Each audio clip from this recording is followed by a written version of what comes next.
Welcome to academia biology और मैं हूं आपके साथ सचिन अंतिल। तो आज की इस वन शॉट क्लास में हम कंप्लीट करेंगे आपका एक और chapter that is locomotion and movement. तो शुरू करते हैं। सबसे पहले भाई चैप्टर के नाम में दो वर्ड आ रहे हैं आपके, लोकोमोशन एंड मूवमेंट। तो सबसे पहले इन्हीं को समझते हैं कि जो आपका लोकोमोशन है और जो आपका मूवमेंट है इनमें डिफरेंस क्या है। सुनने में तो एक जैसे लग रहे हैं, ठीक है। एक है लोकोमोशन और दूसरा है आपका मूवमेंट। तो देखो, लोकोमोशन का सिंपली मतलब होता है जब आपका जगह चेंज होती है, यानी कि सपोज करो आप अपने घर पे हो, आप अपने घर से अपने स्कूल पे चले जाते हो, तो क्या हुआ, आपकी लोकेशन चेंज हुई, आपका प्लेस चेंज हुआ, ये होता है लोकोमोशन। अब मूवमेंट क्या होता है, आप एक ही जगह पे खड़े हो बट आपके हैंड्स की मूवमेंट हो रही, बॉडी पार्ट्स की मूवमेंट हो रही, यानी कि आपका ना तो प्लेस चेंज हो रहा ना आपकी लोकेशन चेंज हो रही, सिर्फ आपके बॉडी पार्ट्स में मूवमेंट हो रही है, ठीक है। This is your movement. तो लोकोमोशन को हम क्या लिख सकते हैं, चेंज इन प्लेस और लोकेशन,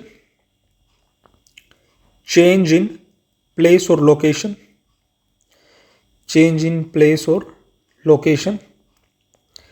एंड देन मूवमेंट की हम बात करें तो मूवमेंट क्या हो सकता है, चेंज इन बॉडी पोजीशन या posture, change in body position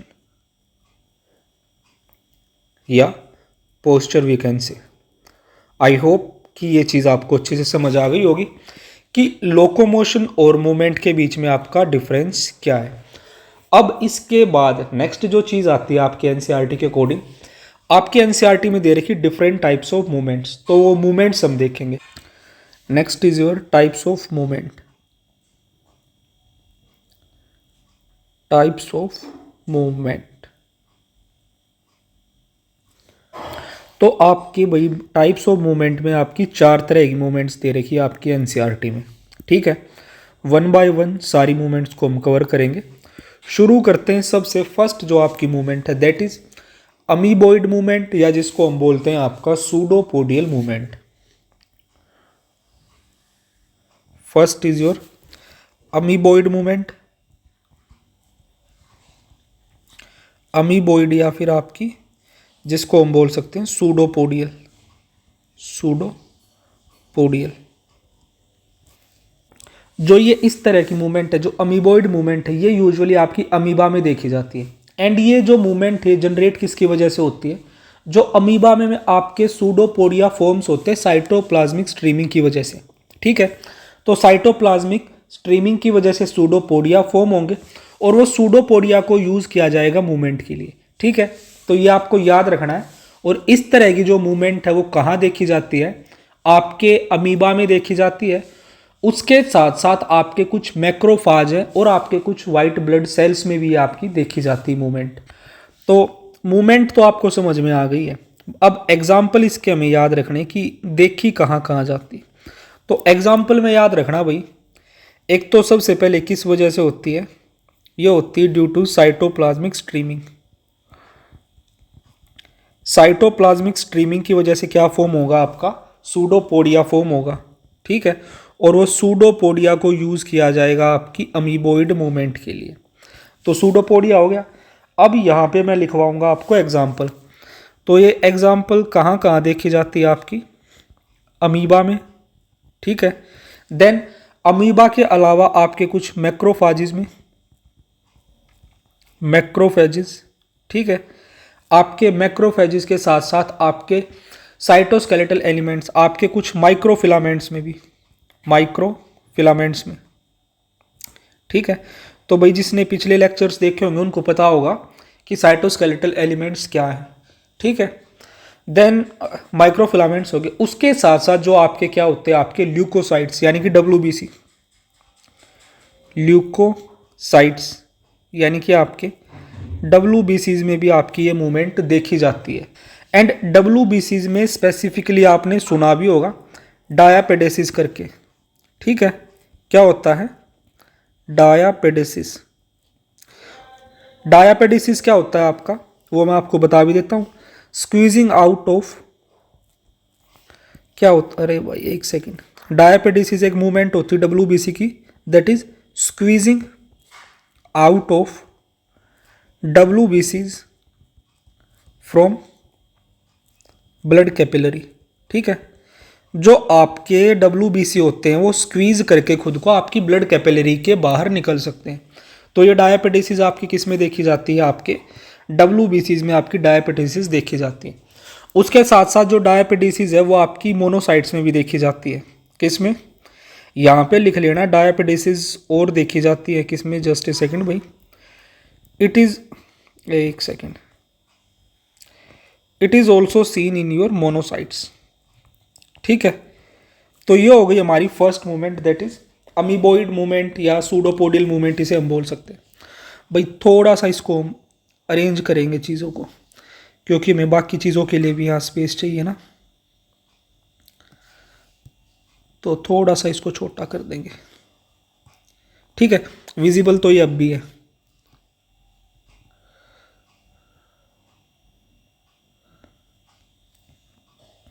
just a second भाई, 2x पे करके देख लेना थोड़ा सा, जो भी तुम्हें ऐसा लगे कि टाइम लग रहा है चीज़ों में। ठीक है, खुद का टाइम बिल्कुल वेस्ट मत करना। नेक्स्ट, तो सेकंड मूवमेंट देखते हैं आपकी। सेकंड मूवमेंट इज योर, जो सेकंड मूवमेंट आपकी वो है सीलियरी मूवमेंट। क्या? सीलियरी। ठीक है, तो सीलियरी मूवमेंट के बारे में देखो। जो आपकी सीलियरी मूवमेंट है ये यूजुअली आपके इंटरनल ट्यूबुलर ऑर्गन्स में देखी जाती है, जो कि जिनमें आपकी सीलिएटेड एपिथेलियम मिलती है।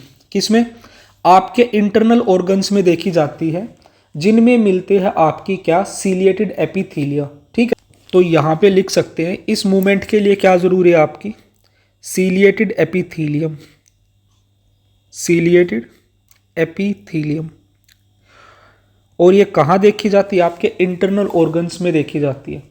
जैसा कि आपकी अपर जो रेस्पिरेटरी ट्रैक्ट है उसमें डस्ट पार्टिकल्स को और माइक्रोब्स को बाहर रखने के लिए, उनको अगर किसी तरह से वो अंदर चले जाए तो उनको बाहर निकालने के लिए सीलिएटेड एपिथेलियम प्रेजेंट होती है।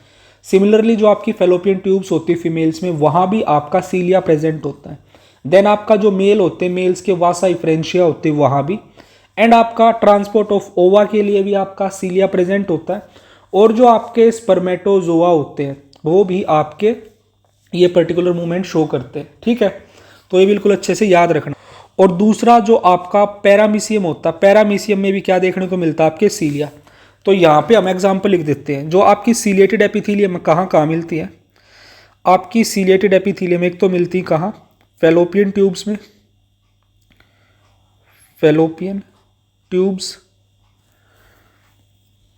ठीक है, देन दूसरा अगर बात करें तो आपका upper respiratory tract, upper respiratory tract आपके अपर रेस्पिरेटरी ट्रैक्ट में मिलती है। ठीक है, एंड उसके अलावा कहाँ मिलती है आपकी? आपके वासा इफ्रेंशिया में, वासा इफ्रेंशिया। तो यहां मिलती है आपकी क्या? Ciliated epithelium. तो ये भाई बिल्कुल आपको अच्छे से याद रखना है। एंड उसके साथ साथ जो आपका सीलिया है वो कहाँ मिलता है? आपके पैरामीशियम में भी, पैरामीशियम। ठीक है, तो आई होप जितनी भी चीज़ें बताई गई आपको अच्छे से क्लियर हो गई होंगी। तो इनको थोड़ा सा एडजस्ट कर लेते हैं ताकि बाकी चीज़ों के लिए भी हमारे पास स्पेस हो पाए। सो गाइज आई होप याद हो गया होगा साथ ही साथ। अब देखो थर्ड टाइप ऑफ मूवमेंट। देखो जो थर्ड मूवमेंट है वो यहाँ है आपकी फ्लैजिलर मूवमेंट। फ्लैजिलर मूवमेंट के लिए आपको क्या चाहिए? आपको चाहिए फ्लैजिला। जैसे सीलियरी मूवमेंट के लिए आपको क्या चाहिए था? आपका सीलिया चाहिए था। जो आपकी फ्लैजिलर मूवमेंट्स होती, दीज आर ओकर्स, ये किस तरह से प्रोड्यूस होती? By the propulsion. जो आपका प्रोपल्शन होता है आपके फ्लैजिला में, उसकी वजह से ये आपकी मूवमेंट्स जनरेट होती। अगर फ्लैजिलर मूवमेंट्स की हम बात करें तो ये कहाँ कहाँ देखने को मिलती हैं? ये मिलती हैं आपकी ह्यूमन स्पर्म में, ह्यूमन स्पर्म हम लिख सकते हैं। ठीक है, देन ह्यूमन स्पर्म के अलावा जो आपका युगलिना है, युगलिना में भी आपका फ्लैजिला देखने को मिलता है। तो इनमें भी आपकी फ्लैजिलर मूवमेंट्स देखी जाती हैं। देन इसके बाद नेक्स्ट आ जाती है आपकी last type of movement, that is fourth. तो भाई फोर्थ मूवमेंट आपकी कौन सी है? वो है आपकी मस्कुलर मूवमेंट, मस्कुलर मूवमेंट। तो जो आपकी मस्कुलर मूवमेंट्स है, मस्कुलर मूवमेंट्स के लिए हमें क्या चाहिए, मसल्स चाहिए। तो जो आपकी मसल्स का क्या होगा, कॉन्ट्रैक्शन या रिलैक्सेशन होगा, उसकी वजह से आपके मूवमेंट्स जनरेट होंगी। किसकी वजह से, contraction and relaxation of muscles, contraction and relaxation of muscles, इनकी वजह से जनरेट होती है आपकी क्या, मस्कुलर मूवमेंट्स।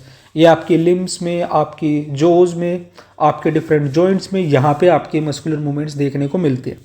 आई होप यहाँ तक जो है आपको मूवमेंट वाला जो टाइप्स हैं वो आपको अच्छे से समझ आ गए होंगे। इन केस अगर आपको कोई डाउट है तो भाई आप कमेंट सेक्शन में डाल सकते हैं। और अब मूव करेंगे हम आपके नेक्स्ट पार्ट पे, ठीक है। तो चीज़ों को हमने दोबारा से रिसाइज भी कर दिया है। अच्छा, इस मूवमेंट वाले पार्ट में मैंने तुम्हें क्या बताया था, मैक्रोफाजिस बताया था। तो मैक्रोफाजिस के बारे में मैं तुम्हें एक छोटी सी चीज़ और बताता हूँ। मैक्रोफाजिस में क्या बताया था, मैक्रोफाजिस में मैंने आपको अमीबॉइड मूवमेंट बताई थी। अच्छा, आपकी जो बॉडी होती है, एक ह्यूमन बॉडी में डिफरेंट टाइप्स के मैक्रोफाज मिलते हैं डिफरेंट लोकेशंस में, ठीक है। तो वो देखो, तो देखते हैं मैक्रोफाजिस के बारे में थोड़ा सा। मैक्रोफाजिस, सबसे पहली चीज़ तो मैक्रोफाज क्या होते हैं, these are large phagocytic cells. क्या है, these are large phagocytic cells, large phagocytic cells, ठीक है, लार्ज फेगोसिटिक सेल्स है। अब इनसे रिलेटेड जो मूवमेंट्स है वो मैं सॉरी इनके टाइप्स है वो मैं आपको बताता हूँ। जो आपकी लीवर होती है, लीवर में आपके स्पेशल टाइप के मैक्रोफाज मिलते हैं जिनको हम बोलते हैं कफर सेल्स। क्या बोलते हैं, कफर सेल्स। देन उसके बाद सेकंड है आपकी किडनी। किडनी में आपके जो स्पेशल टाइप के मैक्रोफाज मिलते हैं उनको बोलते हैं मिसेंजियल सेल्स। क्या बोलते हैं, मिसेंजियल सेल्स, ठीक है। फिर आपकी अगर बात की जाए आपके ब्रेन में, ब्रेन में जो आपके मैक्रोफाज का टाइप मिलता है उनको बोलते हैं माइक्रोग्लियल सेल्स। क्या बोलते हैं, माइक्रोग्लियल सेल्स। एंड लास्ट है आपकी स्किन। स्किन में जो आपके मैक्रोफाज मिलते हैं उनको बोलते हैं डेंड्राइटिक सेल्स। क्या बोलते हैं, डेंड्राइटिक सेल्स। तो भाई मैक्रोफाज के बारे में ये बिल्कुल याद रख लेना, इस पार्ट से डायरेक्ट क्वेश्चंस आते हैं। कफर सेल्स कहाँ मिलते हैं, मिसेंजियल सेल्स कहाँ मिलते हैं, माइक्रोग्लियल कहाँ, या डेंड्राइटिक सेल्स कहाँ। आपसे बिल्कुल डायरेक्ट पूछा जा सकता है कि ये सेल्स आपके कहाँ मिलते हैं। अब इसके बाद आपका जो नेक्स्ट टॉपिक आ जाता है that is your muscle. We are going to study about your muscle. यहाँ पे मसल के डिफरेंट टाइप्स को हम डिटेल में स्टडी करेंगे, ठीक है। जितनी भी इंपॉर्टेंट चीज़ें होंगी इसके रिगार्डिंग वो सारी हम यहाँ पे कवर कर लेंगे। बट पहले कुछ बेसिक इन्फॉर्मेशन हम लोग कवर करने वाले। देखो, अगर मसल की बात की जाए तो मसल क्या होती है, ये आपके कुछ स्पेशलाइज्ड टिश्यू होते हैं जो मीजोडर्मल इन ओरिजिन होते हैं। क्या होते हैं, मसल क्या आपकी specialised tissue, specialised tissue mesodermal in origin, ठीक है। ये आपकी एनसीईआरटी की एज इट इज लाइन है, मीजोडर्मल इन ओरिजिन, ठीक है। अगर बात करें मसल्स की, तो जो आपकी मसल्स है वो आपकी बॉडी का 40 से 50% बॉडी वेट कंट्रीब्यूट करती है,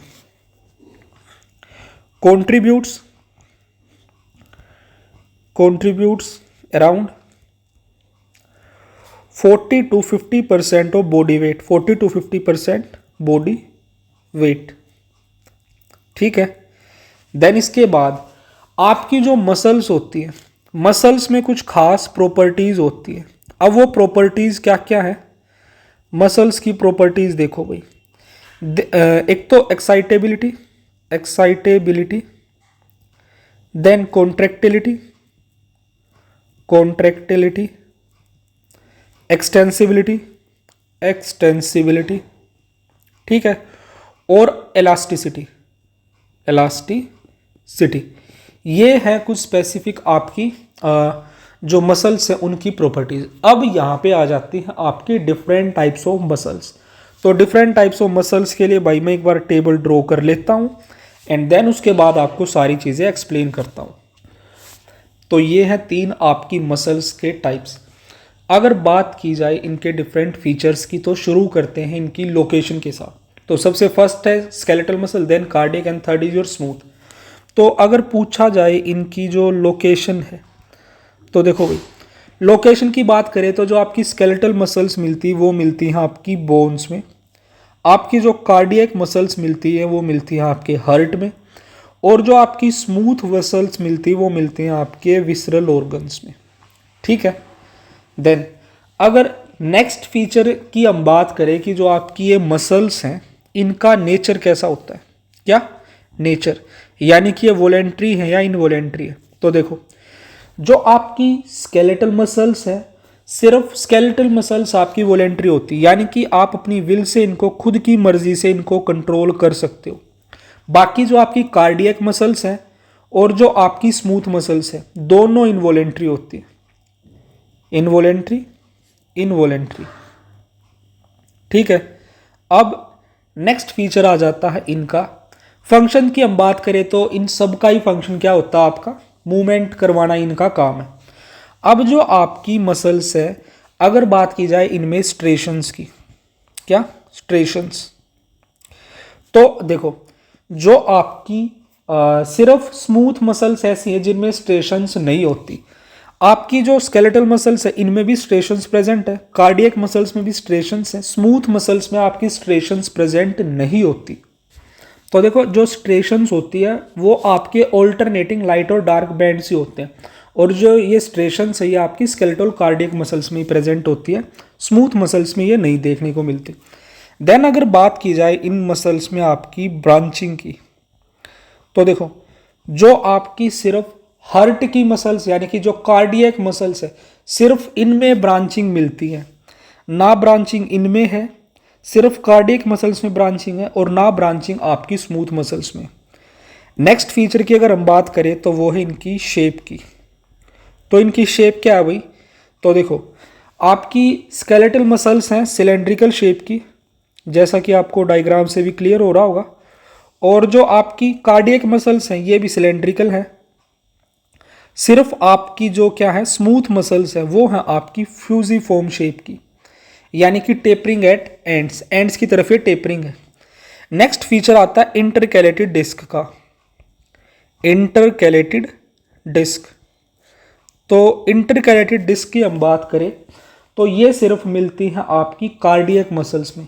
देखो इंटरकैलेटेड डिस्क क्या होती है, इनमें आपके कुछ जंक्शंस प्रेजेंट होते हैं, डेस्मोसोम्स प्लस आपके गैप जंक्शंस इनमें देखने को मिलते हैं। ठीक है। तो जो आपकी इंटरकैलेटेड डिस्क हैं वो सिर्फ आपकी हार्ट की यानी कि कार्डियक मसल्स में मिलती है, ना स्केलेटल मसल्स में, ना आपकी स्मूथ मसल्स में। नेक्स्ट फीचर है अगर बात की जाए इनके न्यूक्लियस की, तो इसमें याद रखना कि जो सिर्फ आपकी स्केलेटल मसल्स है वही मल्टी न्यूक्लिएटेड होती है। क्या होती है, मल्टी न्यूक्लिएटेड। बाकी दोनों आपकी स्मूथ मसल्स भी और कार्डियक मसल भी दोनों यूनी न्यूक्लिएटेड होती हैं, यूनी न्यूक्लिएटेड, यूनी न्यूक्लिएटेड। ठीक है। अब नेक्स्ट फीचर की अगर बात करें तो इनका जो न्यूक्लियस है उस न्यूक्लियस की लोकेशन क्या होती है, लोकेशन ऑफ न्यूक्लियस, तो वो हम देखते हैं। देखो भाई, अगर न्यूक्लियस की लोकेशन की हम बात करें तो जो आपकी स्केलेटल मसल्स है इसमें लोकेशन होती है पेरिफ्री, पेरिफरल। ठीक है। और आपका जो कार्डियक मसल्स है इनमें सेंट्रल होता है, और आपकी जो ये स्मूथ मसल्स है उनमें भी आपका जो न्यूक्लियस है वो कैसा होता है, सेंट्रल होता है। तो भाई ये आपका मसल्स के फीचर्स का चार्ट बन गया जो कि काफ़ी इंपॉर्टेंट है। तो इनके जो भी स्पेसिफिक फीचर्स हैं उनको अच्छे से याद रखना। अब इसके बाद हम देखेंगे आपका स्ट्रक्चर ऑफ स्केलेटल मसल। क्या देखेंगे, structure of skeletal muscle, structure of skeletal muscle. ठीक है। तो शुरू करते हैं। देखो भाई, अगर मसल में हम बात करें जो सबसे एक छोटी यूनिट जिसे हम बोल सकते हैं, जो ये रेड कलर से आपको यहाँ पे दिख रहा होगा, ये क्या है, आपका मसल सेल फाइबर या मायोसाइट जिसे हम बोल सकते हैं। This is muscle cell. ठीक है। या जिसको हम बोल सकते हैं आपका मायोसाइट। अब इसके बाहर एक कवरिंग प्रेजेंट होती है, जिसको हम इस तरह से ब्लैक कलर से यहाँ दिखा देते हैं। इस कवरिंग को हम बोलते हैं आपका क्या, endomysium. This is what it is, endomysium. ठीक है। अब इस एंडोमाइसियम में क्या क्या प्रेजेंट होता है? एंडोमाइसियम में होता है आपका areolar plus connective tissue, areolar plus connective tissue. ठीक है। तो मायोसाइट के बाहर की जो कवरिंग प्रेजेंट है उसको हम क्या बोलते हैं, आपका एंडोमाइसियम बोलते हैं, जिसमें एरियोलर टिश्यू प्लस आपके एरियोलर कनेक्टिव टिश्यू प्रेजेंट होता है। This is not it's areolar connective tissue. ठीक है। तो याद रखना इसमें होता है एरियोलर कनेक्टिव टिश्यू। तो आपकी एक मसल में इस तरह के बहुत सारे आपके स्ट्रक्चर प्रेजेंट हो सकते हैं। ठीक है, कुछ इस तरह से। ठीक है। अब एंडोमाइसियम तक आपको समझ आ गया। अब इस स्ट्रक्चर के बाहर कुछ इस तरह से आपकी एक कवरिंग प्रेजेंट होती है, जिसको हम क्या बोलते हैं, आपका फेसिक्यूल। यानी कि आपका ये मसल बंडल फॉर्म करेगी। दिस इज योर, ये फॉर्म करेगी आपका क्या, ये है फेसिक्यूल, फेसिक्यूलाई या फेसिक्यूल। ठीक है। और ये क्या फॉर्म करेगी आपका, ये फॉर्म करेगी आपका मसल बंडल। तो यहां लिख देते हैं वही, दिस फॉर्म्स मसल बंडल। ठीक है। अच्छा, अब जैसे एक स्ट्रक्चर ये इस तरह से प्रेजेंट है, ऐसे ही आपकी मसल में मल्टीपल फेसिक्यूल्स हो सकते हैं। ठीक है, कुछ इस तरह से।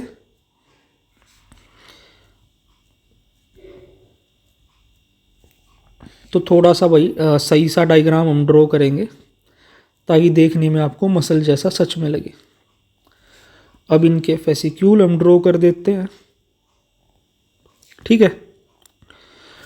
अब इसके बाद आपका जो फेसिक्यूल है, इसके बाहर की जो आउटर कवरिंग प्रेजेंट होती है, जिसको हम बोलते हैं आपका पेरीमाइसियम। क्या, उसको हम बोलेंगे आपका पेरीमाइसियम। जो ये इस तरह से ऑरेंज कलर की जो ये कवरिंग आपकी प्रेजेंट है इस तरह से।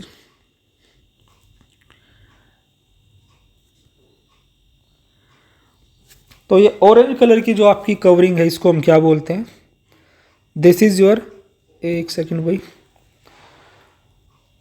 Perimysium, perimysium. ठीक है। तो जो आपका पेरीमाइसियम है, ये किस चीज से बना होता है? It is made up of fibrous connective tissue, fibrous connective tissue. ठीक है। एंड देन ये आपका, just a second, we will use some different colour. इस तरह से ये फॉर्म हो गई आपकी क्या, पूरी की पूरी एक मसल। ठीक है, एक सेकेंड भाई।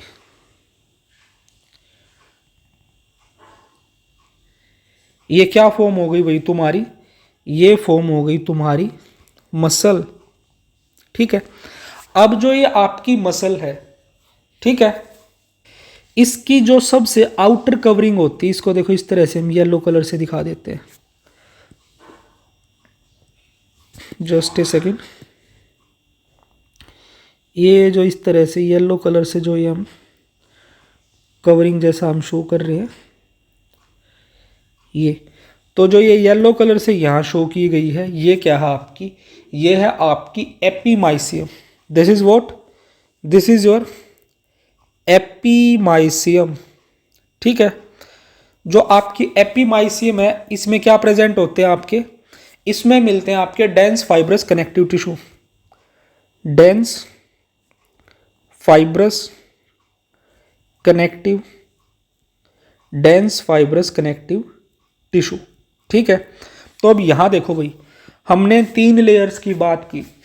सबसे पहली लेयर है आपकी कवरिंग है, एक सेकेंड, सबसे फर्स्ट, एक सेकेंड भाई, थोड़ा सा और वाइड करना पड़ेगा। First is your epimysium, then perimysium, and सबसे अंदर वाली है आपकी एंडोमाइसियम। ठीक है। Epimysium, perimysium, endomysium. तो याद रखना, एपीमाइसियम कवर करती है मसल को, फिर पेरीमाइसियम है ठीक है, जो कि आपकी फेसिकुलाई को कवर कर रही है। एंडोमाइसियम है जो कि आपके मसल सेल को कवर कर रही है। तो ये हो गया आपकी स्केलेटल मसल का एक डायग्राम, जो कि आई होप आपको समझ आ गया होगा। तो इनमें हो सकता है कि आपसे ये पूछ लिया जाए आपकी जो सबसे इंटरनल लेयर कौन सी है, या आपकी जो मिडल कवरिंग कौन सी है। तो इस तरह से इस डायग्राम को अच्छे से याद रखना। और या फिर इस तरह से भी पूछ सकते हैं भाई कि जो आपका मायोसाइट है, मायोसाइट को आपकी कौन सी कवरिंग कवर करती है। तो आपको पता होना चाहिए एंडोमाइसियम आपके मायोसाइट्स को कवर करती है। एंड इनके बीच में यहाँ पे इस तरह से भाई आपके कुछ क्या प्रेजेंट होते हैं, कोलाजन फाइबर्स आपको देखने को मिलते हैं, समथिंग लाइक दैट। तो ये क्या है आपके, दीज आर कोलाजन फाइबर, ये प्रेजेंट है आपका कोलाजन। ठीक है, तो इस डायग्राम को बिल्कुल अच्छे से अपने दिमाग में फिट कर लेना। अब आपकी मसल के बारे में मैं आपको कुछ एक चीज़ें और बताऊंगा जो कि आपको याद रखनी। देखो भाई, जो आपका मसल फाइबर होता है ये आपका लॉन्ग सिलेंड्रिकल स्ट्रक्चर होता है, जो कि सराउंडेड होता है एक मेम्ब्रेन से, जिसको हम बोलते हैं आपका सार्कोलेमा। तो मसल के रिगार्डिंग ये चीज़ें याद रखना अच्छे से। क्या क्या, जो आपकी मसल होती है, आपकी मसल की जो मेम्ब्रेन होती है, मसल की क्या, मसल की जो सेल मेम्ब्रेन होती है, तो आपकी मसल की सेल मेम्ब्रेन को हम क्या बोलते हैं, we call it as sarcolemma. ठीक है, मसल की सेल मेम्ब्रेन आपकी सार्कोलेमा होती है। और जो आपकी मसल का साइटोप्लाज्म होता है, क्या होता है, मसल का जो साइटोप्लाज्म होता है उसको हम बोलते हैं आपका सार्कोप्लाज्म, सार्कोप्लाज्म। फिर बात करते हैं जो आपकी मसल होती उसमें प्रेजेंट होते हैं आपके बहुत सारे माइटोकॉन्ड्रिया। क्या प्रेजेंट होते हैं, माइटोकॉन्ड्रिया। और जो आपकी मसल के माइटोकॉन्ड्रिया होते हैं इनको एक स्पेसिफिक नाम दिया जाता है, दैट इज सार्कोजोम्स। क्या, सार्कोजोम्स। तो भाई जो ये वाला पॉइंट है ना कि मसल के माइटोकॉन्ड्रिया को क्या बोलते हैं, ये मेरे को भी नहीं पता था इनिशियली, अब तो याद हो गया खैर बताते बताते। तो मसल के माइटोकॉन्ड्रिया को हम सार्कोजोम्स बोलते हैं, इसको अच्छे से दिमाग में फिट कर लेना। देन हो सकता है आपसे क्या पता यही क्वेश्चन पूछ लिया जाए सार्कोजोम वाला। जो आपकी मसल होती है, मसल में क्या प्रेजेंट होती है आपकी, एंडोप्लाज्मिक रेटिकुलम। तो जो आपकी मसल का एंडोप्लाज्मिक रेटिकुलम होता है उसको हम बोलते हैं आपका सार्कोप्लाज्मिक रेटिकुलम। तो मसल स्पेसिफिक जो भी ये चीज़ें मैंने यहाँ पे बताई हैं इनको अच्छे से याद रख लेना। और जो आपका ये सार्कोप्लाज्मिक रेटिकुलम होता है, it is the store house of calcium. क्या है, सार्कोप्लाज्मिक रेटिकुलम क्या है आपका, स्टोर हाउस ऑफ कैल्शियम, यानी कि ये आपका कैल्शियम को स्टोर करके रखता है अपने अंदर। एंड उसी के साथ साथ जो आपका सार्कोप्लाज्मिक रेटिकुलम होता है इसमें आपके कुछ फिलामेंट्स मिलते हैं। क्या होते हैं आपके, parallelly arranged filaments found, parallelly arranged filaments found.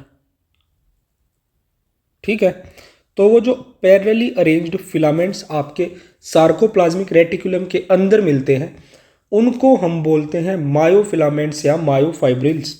क्या बोलते हैं इनको हम, these are called as your myofilaments, या फिर आपके मायोफाइब्रिल्स हम इन्हें बोलते हैं। ठीक है, फाइब्रिल्स। और जो आपके ये मायोफाइब्रिल्स होते हैं क्या होते हैं, ये जो आपके मायोफाइब्रिल्स या मायोफिलामेंट्स होते हैं इनमें देखने को मिलती है आपके डार्क एंड लाइट बैंड्स। क्या मिलते हैं, dark and light bands found in, किसमें, आपके मायोफाइब्रिल्स में। एक सेकंड भाई,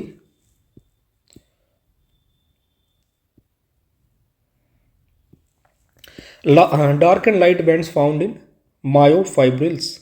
ठीक है, ये आपके मायोफाइब्रिल्स में मिलते हैं लाइट एंड डार्क बैंड्स, जो कि आपके मायोफिलामेंट को देते हैं एक striated appearance that provides a striated appearance to them, a striated appearance. ठीक है, ये देते हैं आपके मायोफिलामेंट्स को एक स्ट्रिएटेड अपीयरेंस।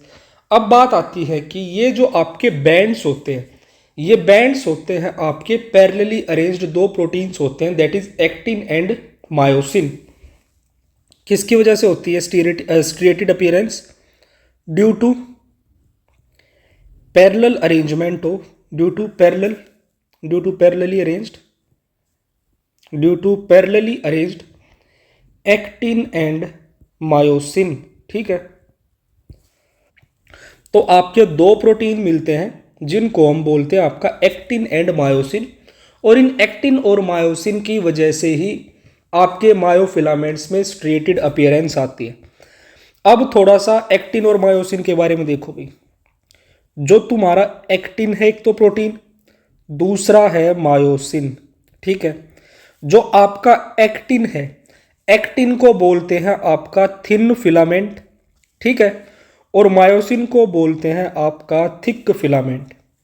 देन जो एक्टिन यानी कि थिन फिलामेंट जो बैंड फॉर्म करता है उनको बोलते हैं आई बैंड, और जो मायोसिन यानी कि थिक फिलामेंट जो बैंड फॉर्म करता है उनको बोलते हैं ए बैंड।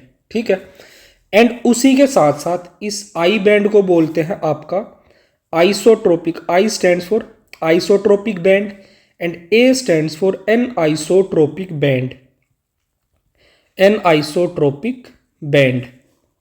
अब आपकी जो मायोफिलामेंट में इन प्रोटीन्स की अरेंजमेंट किस तरह से होती है और क्या क्या उसमें चीज़ें होती है वो सारी मैं आपको बताता हूँ, just a second.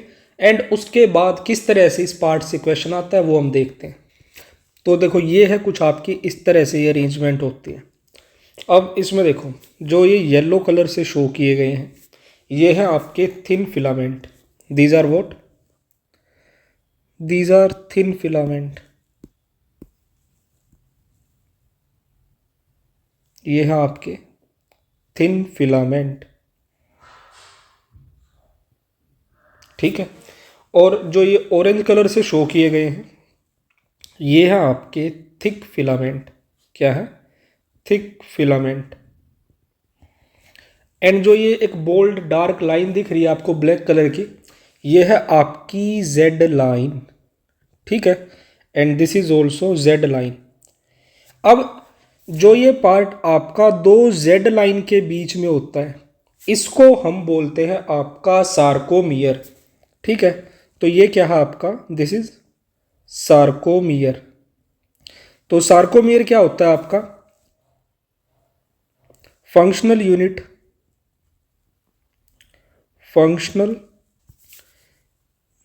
Of contraction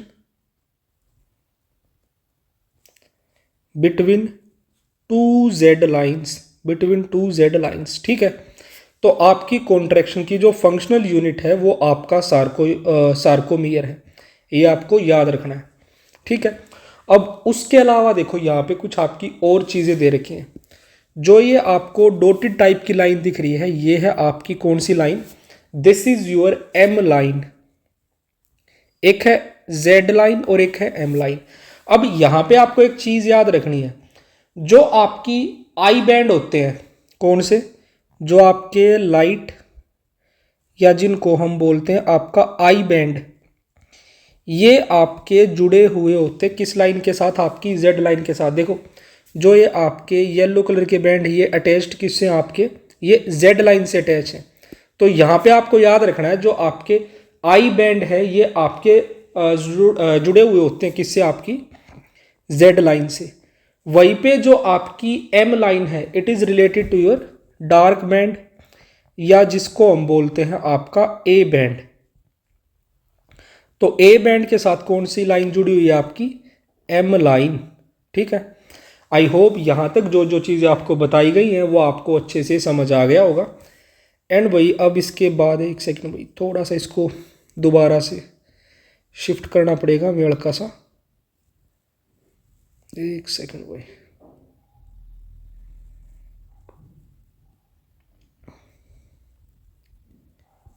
हाँ, अब देखो यहाँ पे, देखो भाई अब ये एम लाइन हो गई। अब यहाँ पे देखो एम लाइन के बाद जो ये आपका इतना क्या है सार्कोमियर वाला पार्ट है, इसमें एक चीज़ देखो। अब एक सेकेंड, जो इस सार्कोमियर वाले पार्ट में क्या है, जो आपका ये रीजन है, जो ये वाला रीजन है, यानी कि जिसमें आपका सिर्फ और सिर्फ क्या प्रेजेंट है, देखो जो ये इतना रीजन है तुम्हारा, इसके बीच में जितना ये वाला रीजन है, यहाँ पे सिर्फ क्या आ रहा है आपका, यहाँ पे सिर्फ आपका डार्क बैंड यानी कि आपका ए बैंड प्रेजेंट है। ठीक है, यानी कि इस रीजन में सिर्फ आपके क्या प्रेजेंट है, आपके थिक फिलामेंट्स प्रेजेंट है।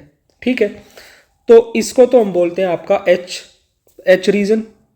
क्या है ये है आपका, एक सेकंड भाई, थोड़ा सा इसको एडजस्ट करना पड़ेगा हमें, एम लाइन को। ये सेंटर वाली है आपकी क्या, एम लाइन। ठीक है, और जो ये वाला रीजन है तुम्हारा, जिसमें सिर्फ और सिर्फ आपके क्या प्रेजेंट है, आपके थिक फिलामेंट प्रेजेंट है, that is your H zone. ये है आपका एच जोन।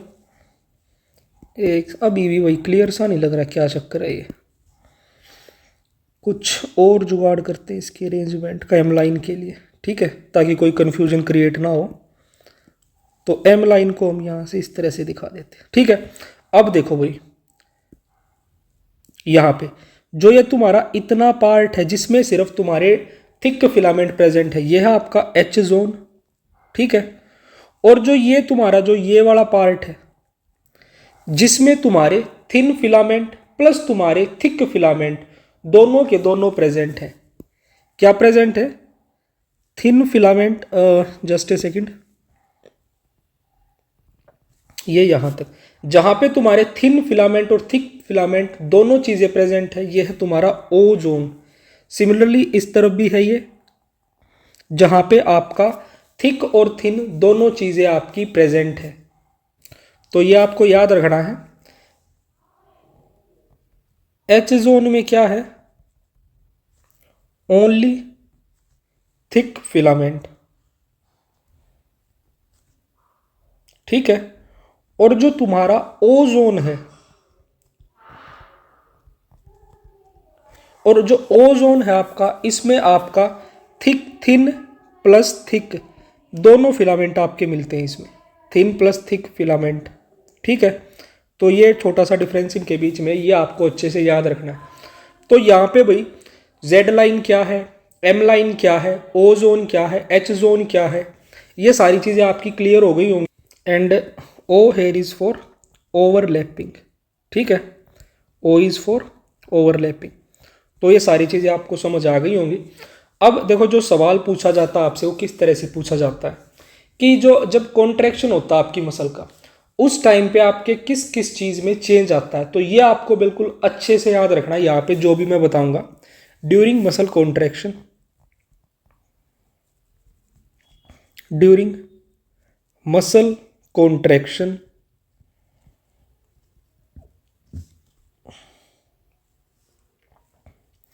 तो देखो भाई, मसल कॉन्ट्रैक्शन के टाइम पे क्या क्या होता है। सबसे पहले अगर हम बात करें आपकी लेंथ ऑफ सार्कोमियर की, क्या चीज़, length of sarcomere, length of sarcomere.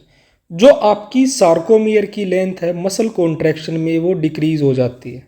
ठीक है, देन सेकेंडली जो कि है that is your H zone. अगर एच जोन की हम बात करें तो मसल कॉन्ट्रैक्शन में जो आपका एच जोन है वो भी, उसकी भी जो लेंथ है वो डिक्रीज हो जाता है।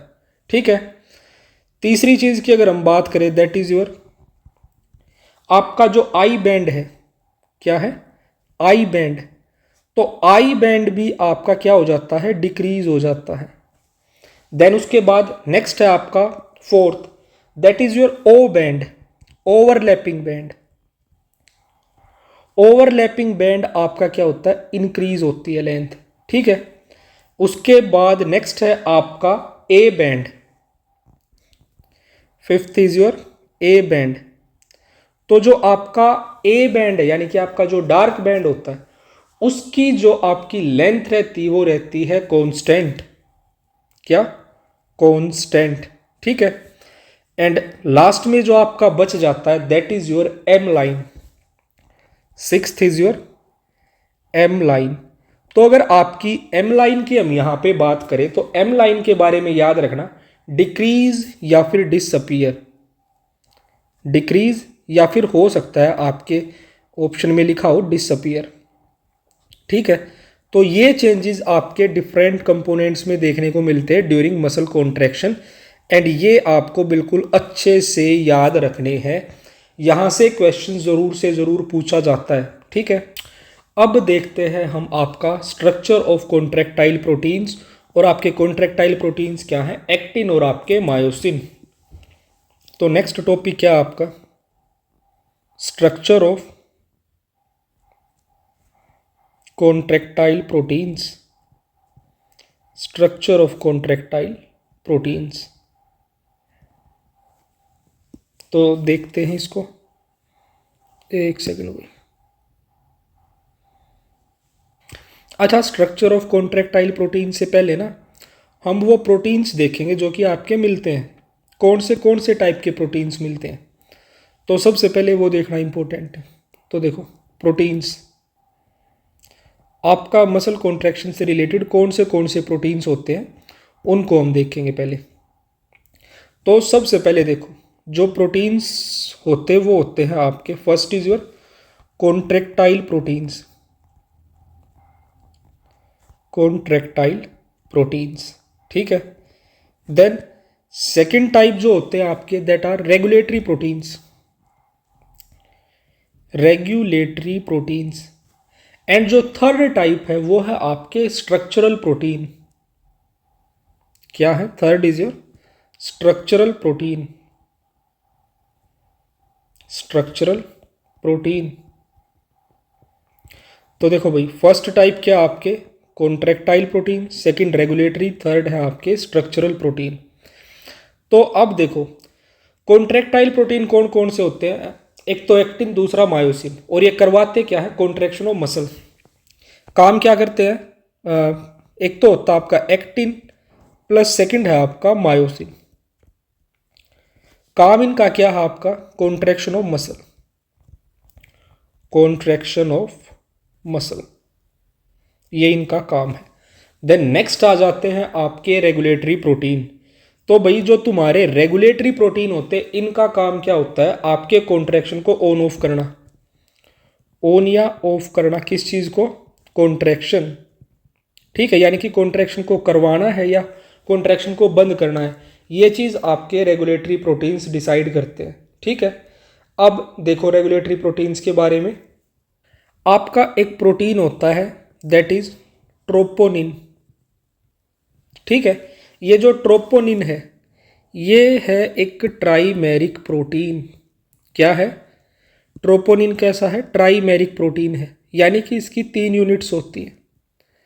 ट्राइमेरिक प्रोटीन है और इसकी 3 यूनिट्स होती है। उन तीनों यूनिट्स का अलग अलग काम होता है। अब देखो उसमें, एक सेकंड भाई, ये आगे कैसे मूव हो गया, जस्ट ए सेकंड। तो जो इसकी फर्स्ट यूनिट होती है, एक सेकंड भाई, थोड़ा सा इन चीज़ों को दोबारा से नीचे की ओर इनको मूव कर लेते हैं। तो देखो क्या है, जो ये आपका ट्राइमेरिक प्रोटीन है, इसमें आपकी 3 यूनिट्स हैं। सबसे फर्स्ट है तुम्हारी आई, एक सेकंड, फर्स्ट है तुम्हारी आई, आई का काम क्या है, देन सेकंड है आपकी तुम्हारी टी, टी का क्या काम है, और थर्ड है तुम्हारी सी, और सी का क्या काम। देखो फर्स्ट इज योर आई, आई का देखो क्या काम है, जो तुम्हारी आई सब यूनिट है, ये क्या करती है, इनहिबिट करती है actin myosin complex formation, inhibit actin myosin complex formation, inhibit actin myosin complex formation. जो तुम्हारा एक्टिन और मायोसिन का कॉम्प्लेक्स बनता है, उसकी फॉर्मेशन को ये इनहिबिट करती है।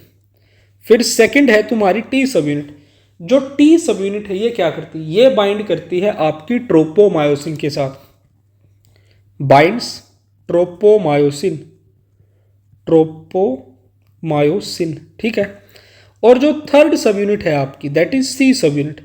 अब ये सी सब यूनिट क्या काम करती है, ये बाइंड करती है कैल्शियम के साथ, बाइंड्स विद कैल्शियम।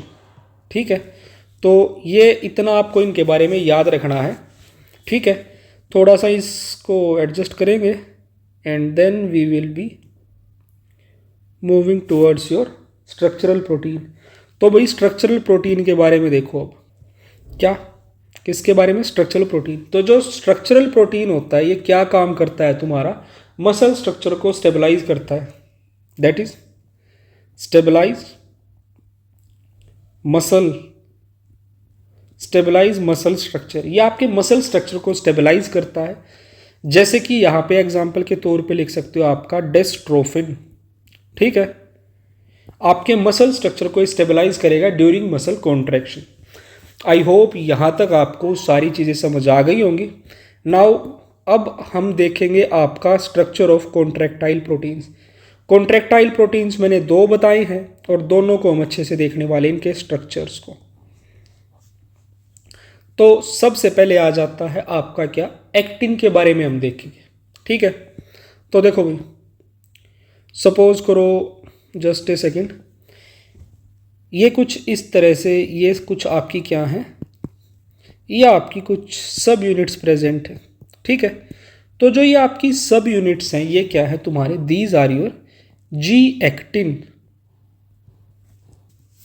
तो जो ये आपकी इंडिविजुअल एक जो यूनिट दिख रही है आपको इस तरह से, इसको हम बोलते हैं आपका जी एक्टिन। फिर जो आपके ये जी एक्टिन है ये पोलीमराइज होके फॉर्म करेंगे आपका F actin, polymerise to form F actin, ठीक है। ये फॉर्म कर देंगे आपका एफ एक्टिन कुछ इस तरह से, ये इस तरह से आपका एक स्ट्रक्चर फॉर्म हो जाएगा।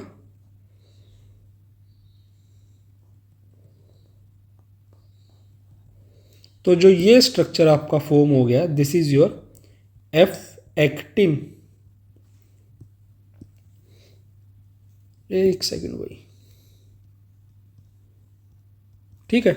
अब देखो जो ये तुम्हारा एफ एक्टिन होता है, इसी के साथ साथ इस पे प्रेजेंट होता है आपका ट्रोपोमायोसिन, इस तरह से कुछ आपका थ्रेड लाइक एक और प्रोटीन प्रेजेंट होता है। एक सेकंड भाई, इसको थोड़ा सा और बेटर दिखाते हैं करके विजुअलाइजेशन के लिए। ये इस तरह से आपका एक और प्रोटीन होता है जिसको हम क्या बोलते हैं आपका ट्रोपोमायोसिन। तो जो ये ब्लैक कलर से दिखाया गया है ये क्या है तुम्हारा, ये है तुम्हारा ट्रोपोमायोसिन, ठीक है। एंड इस ट्रोपोमायोसिन के साथ ही एक और प्रोटीन यहाँ पे देखने को मिलता है और उस प्रोटीन को हम क्या बोलते हैं, जस्ट ए सेकंड, देखो कुछ इस तरह से आपका डिफरेंट लोकेशंस पे आपको ये देखने को मिलता है। जो ये रेड कलर से शो हो रहा है ये है आपका क्या, ट्रोपोनिन, ठीक है। तो देखो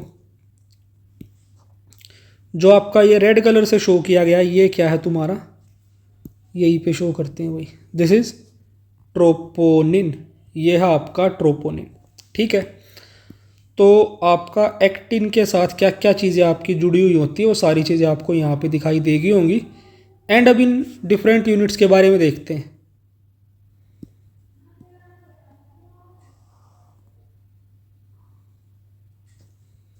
जो तुम्हारा ट्रोपोनिन है ये ट्राइमेरिक प्रोटीन है, इसकी 3 सब यूनिट्स हैं और उन सब यूनिट्स का क्या काम होता है वो मैं ऑलरेडी बता चुका हूँ। उसके बाद है आपका क्या, ट्रोपोमायोसिन।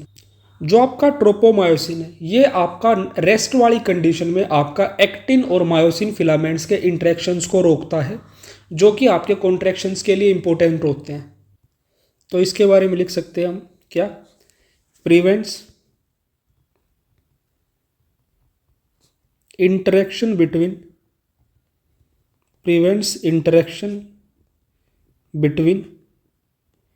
actin and myosin, ठीक है। आपकी जो आपकी क्या होती है नॉर्मल कंडीशन, जब रेस्टिंग स्टेज होती है, ड्यूरिंग रेस्टिंग स्टेज ये आपका एक्टिन और मायोसिन की जो इंटरेक्शन है उनको रोकता है ड्यूरिंग रेस्टिंग स्टेज, ठीक है, ड्यूरिंग रेस्टिंग स्टेज। तो एक्टिन के बारे में पता चल गया, ट्रोपोनिन के बारे में चल गया और ट्रोपोमायोसिन के बारे में आपको पता चल गया। एंड यहाँ पे याद रखना जब जी एक्टिन से आपका क्या एफ एक्टिन पोलीमराइज होता है, यहाँ पे आपकी जो क्या होती है मैग्नीशियम आयंस यूज़ की जाती है, ठीक है। तो इनका रोल आता है यहाँ पे। तो ये हो गया आपका पूरा का पूरा किसके बारे में, आपका जो आपका लाइट प्रोटीन है, ठीक है। तो इसको हम लिख लेते हैं भाई थोड़ा सा एक बार दोबारा रीअरेंज करके, हो गया इस तरह से। तो पहले हमने डिस्कस किया है किसको, first we have done you with your microfilament, sorry myofilament इसको हम बोलते हैं आपका मायोफिलामेंट। कौन से वाला मायोफिलामेंट है ये आपका, थिन मायोफिलामेंट, ठीक है। तो इसको हम कंप्लीट कर चुके हैं। इसके बाद जो दूसरा आपका आता है वो है आपका थिक मायोफिलामेंट। तो शुरू करते हैं सेकंड, नेक्स्ट पेज पे ही करना पड़ेगा भैया आपका। Second is your thick myofilament, thick myofilament that is myosin, myosin.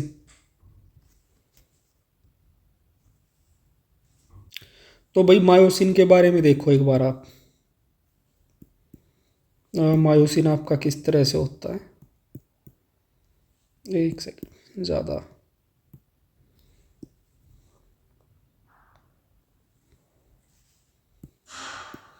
कुछ इस तरह का स्ट्रक्चर आपका मायोसिन का होता है आपका, ठीक है।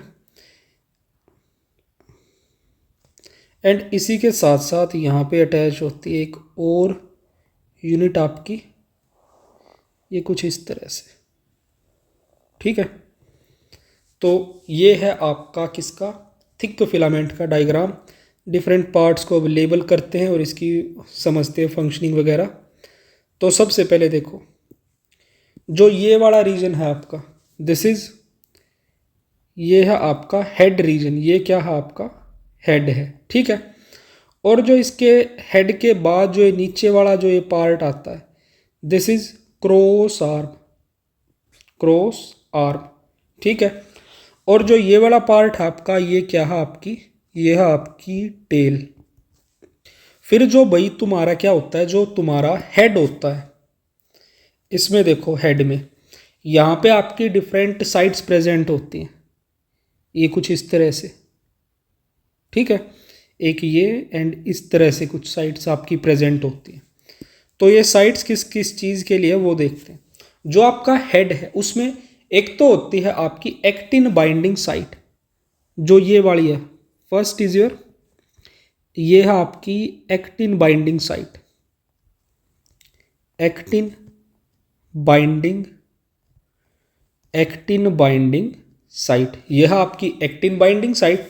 एंड उसी के साथ जो ये दूसरी साइट आपको दिख रही है ये वाली, ये है आपकी क्या, this is your ATP binding site, ATP binding, एक सेकेंड भाई, एटीपी बाइंडिंग साइट। तो दो साइट होती है आपकी। अब याद रखना जो तुम्हारा हेड होता है, हेड में क्या होती है, एटीपीएज एक्टिविटी, हेड में होती है आपकी एटीपीएज एक्टिविटी, ठीक है। ये आपको अच्छे से याद रखना है हेड के बारे में। आई होप यहाँ तक आपको सारी चीज़ें समझ आ गई होंगी। तो देखो जो आपका क्या है, जो आपका मायोसिन है, ठीक है। अगर इस मायोसिन ट्रीटमेंट दिया जाए ट्रिप्सिन के साथ, किसके साथ, ट्रिप्सिन के साथ, तो ये आपका स्प्लिट हो जाएगा दो चीज़ों में। किस चीज़ में, एक तो आपका हैवी मीरोमाइसिन, एक तो हो जाएगा हैवी मीरोमाइसिन में, ठीक है, प्लस आपका लाइट मीरोमाइसिन, लाइट मीरोमाइसिन। तो देखो भाई जो आपका हैवी मीरोमाइसिन होता है, ये होता है आपका हेड प्लस जो आपका आर्म वाला रीजन है, हेड और आर्म वाला रीजन आपका हैवी मीरोमाइसिन फॉर्म करता है। और जो आपका टेल रीजन है, टेल पार्ट है, वो आपका लाइट मीरोमाइसिन को कॉन्स्टिट्यूट करता है, ठीक है। तो याद रखना मीरोमाइसिन पॉलीमराइजेस टू फॉर्म आपका मायोसिन, क्या, meromyosin polymerise, meromyosin polymerise to form myosin, ठीक है। आई होप यहाँ तक जो भी चीज़ें आपको बताई गई हैं वो सारी अच्छे से क्लियर हो गई होंगी। एंड यहीं पे एक छोटी सी इंफॉर्मेशन आपको और दिमाग में फिट करके रखनी है, दैट इज जो आपकी एक्टिन और मायोसिन की अरेंजमेंट है वो किस इस तरह से होती है कि जो आपका एक मायोसिन होता है वो it is surrounded by 6 actin. क्या यहां लिखते हैं 1 myosin is surrounded by 6 actin. ठीक है, एक मायोसिन को 6 एक्टिन सराउंड करते हैं and 1 actin is surrounded by your कितने 3 मायोसिन। तो इनकी देखो अरेंजमेंट दिखाता हूँ मैं, कुछ आपकी इस तरह की अरेंजमेंट होती है ताकि विजुअलाइजेशन से आपको और अच्छे से क्लियर हो पाए। जो ये रेड कलर से हम डॉट शो करेंगे ये हो जाएंगी भैया आपकी मायोसिन की डॉट्स। चलो ग्रीन से लिया है तो मायोसिन को हम ग्रीन कलर से ही शो करते हैं। ठीक है, ये हो गया मायोसिन की डॉट्स एंड उसके बाद आ जाती है रेड कलर से ले लेते हैं हम एक्टिन वाले को। तो देखो कुछ इस तरह से। अब अगर इनको हम जोड़ते हैं तो देखो किस तरह की आपकी अरेंजमेंट आती है। जस्ट ए सेकेंड,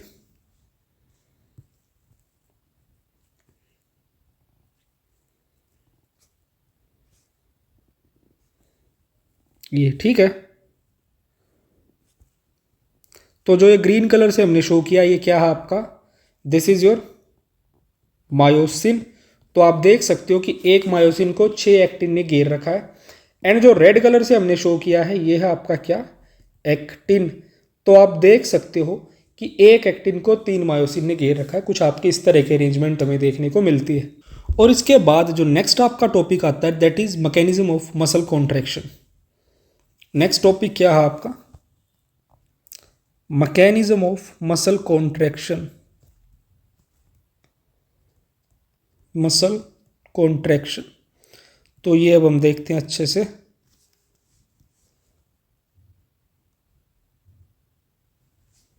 तो देखो भाई किस तरह से क्या होता है। सबसे पहले क्या होगा, आपके एक नर्व इम्पल्स आएगी, जो आपका एक्शन पोटेंशियल होगा वो आपकी मसल के पास पहुंचेगा। क्या होगा, जो एक्शन पोटेंशियल होगा वो पहुंचेगा आपकी मसल के पास। ठीक है, और मसल के पास भी सबसे पहले वो आपकी सार्कोलेमा के पास पहुंचेगा, देन आपका वो एक्शन पोटेंशियल पहुंच जाएगा कहाँ पे, आपकी सार्कोप्लाज्मिक रेटिकुलम में। ठीक है, ये पहुंच गया आपका सार्कोप्लाज्मिक रेटिकुलम में आपका एक्शन पोटेंशियल। अब सार्कोप्लाज्मिक रेटिकुलम में क्या होगा, आपकी स्केलेटल मसल के जो आपके कैल्शियम होंगे वो आपके सार्कोप्लाज्मिक रेटिकुलम से बाहर आएंगे। Calcium released out of sarcoplasmic reticulum, out of, ये चीज़ बताई थी आपको कि जो आपका सार्कोप्लाज्मिक रेटिकुलम होता है it is the store house of your calcium. ठीक है, तो जो आपके कैल्शियम है वो सार्कोप्लाज्मिक रेटिकुलम से बाहर आएंगे। देन उसके बाद जो आपके कैल्शियम है वो बाइंड करेंगे ट्रोपोनिन्स के साथ। Calcium binds with what, your troponin. ठीक है, अब क्या होगा, जैसे ही कैल्शियम आपके ट्रोपोनिन से बाइंड करेंगे, जो आपका कैल्शियम है और जो आपका ट्रोपोमायोसिन है वो आपके एक्टिन फिलामेंट से रिमूव हो जाएंगे। क्या हो जाएगा, ट्रोपोनिन एंड आपका क्या, tropomyosin, troponin and tropomyosin removed from actin. ये दोनों चीजें आपकी क्या हो गई, आपके एक्टिन से हट चुकी हैं। Now your actin is free to, आपका जो एक्टिन है वो फ्री है काम करने के लिए। एक्टिन क्या हो गया आपका, फ्री, एक्टिन हो गया फ्री। अब जो तुम्हारा एक्टिन है वो आपके मायोसिन के साथ इंटरेक्ट करेगा और आपका मसल कॉन्ट्रैक्शन को ब्रिंग आउट करेगा। तो अब वो देखते हैं कैसे क्या होता है। तो सबसे पहले एक बार इस पार्ट को हम थोड़ा सा अरेंज कर लेते हैं ताकि हमारे पास यहाँ पे इतना स्पेस हो जाए कि जो आपका मसल कॉन्ट्रैक्शन वाला पार्ट है वो हम यहीं पे कवर कर पाए। देखो देखो भाई कुछ इस तरह से आपका ये जो मसल कॉन्ट्रैक्शन वाला है वो काम किस तरह से होता है। देखो ये है आपका first step, just a second, let me resize the tip. तो ये है आपका first step, then second, then third and ये है आपका फोर्थ स्टेप। तो सबसे फर्स्ट स्टेप में देखो जो तुम्हारा मायोसिन है, इस मायोसिन के साथ यहाँ पे अटैच होती है तुम्हारी एटीपी। ठीक है, आपकी एटीपी यहाँ पे अटैच है, और जो तुम्हारा ये क्या है, मायोसिन है, जो ग्रीन कलर से आपको दिख रहा होगा, ये मायोसिन है, ये अटैच करेगा तुम्हारे किसके साथ, एक्टिन के साथ। देखो जो ये रेड डॉट है ना, ये रेड डॉट यहाँ पे एक्चुअली एग्जिस्ट नहीं करती है, ये सिर्फ तुम्हें समझाने के लिए है कि किस तरह से मसल कॉन्ट्रैक्शन में ये रेड डॉट पहले कहाँ थी एंड देन बाद में कहाँ पे आ गई, फोर्थ स्टेप में। ठीक है, जब मसल कॉन्ट्रैक्शन एक्चुअल में होता है। तो फर्स्ट स्टेप क्या था, जब आपके मायोसिन के साथ एटीपी अटैच होती है, आपका मायोसिन अटैच करता है आपके एक्टिन फिलामेंट के, फिर क्या होगा यहाँ पे नेक्स्ट स्टेप में होगा, जो आपका एनर्जाइज्ड हेड है, यहाँ पे क्या होगा, आपका एटीपी को रिप्लेस करके यहाँ पे क्या आ जाएगी, आपकी एडीपी आ जाएगी। यानी कि जो एटीपी थी उसको हमने यहाँ पे तोड़ दिया। ठीक है, जैसा कि जब डायग्राम डिस्कस किया मैंने आपको बताया था कि जो मायोसिन का हेड होता है उसमें आपका एटीपीएज एक्टिविटी देखने को मिलती है।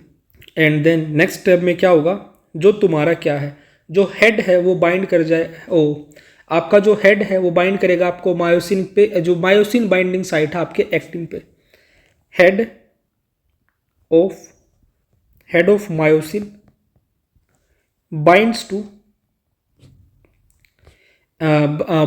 To myosin binding site, binds to myosin binding site on actin. तो आपका जो मायोसिन का हेड है वो एक्टिन के ऊपर मायोसिन बाइंडिंग जो साइट है वहां पे आपका बाइंड कर जाएगा। देन उसके बाद क्या होगा, अब तक यहाँ पे क्या था, आपकी एडीपी थी, यहाँ पे क्या होगा, उस एडीपी का दोबारा से यहाँ पे एक फॉस्फेट और अटैच हो जाएगा एंड अल्टीमेटली यहाँ पे आपकी वो एडीपी है वो रिप्लेस हो जाएगी आपकी एटीपी के लिए। एंड यहाँ पे क्या होगा, जो मायोसिन है वो आपके एक्टिन को पुल करेगा अपनी तरफ, जिसकी वजह से क्या होगा, शॉर्टनिंग ऑफ मसल, क्या, myosin pull actin towards itself,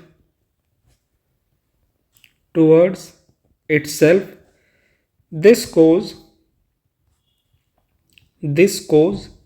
shortening of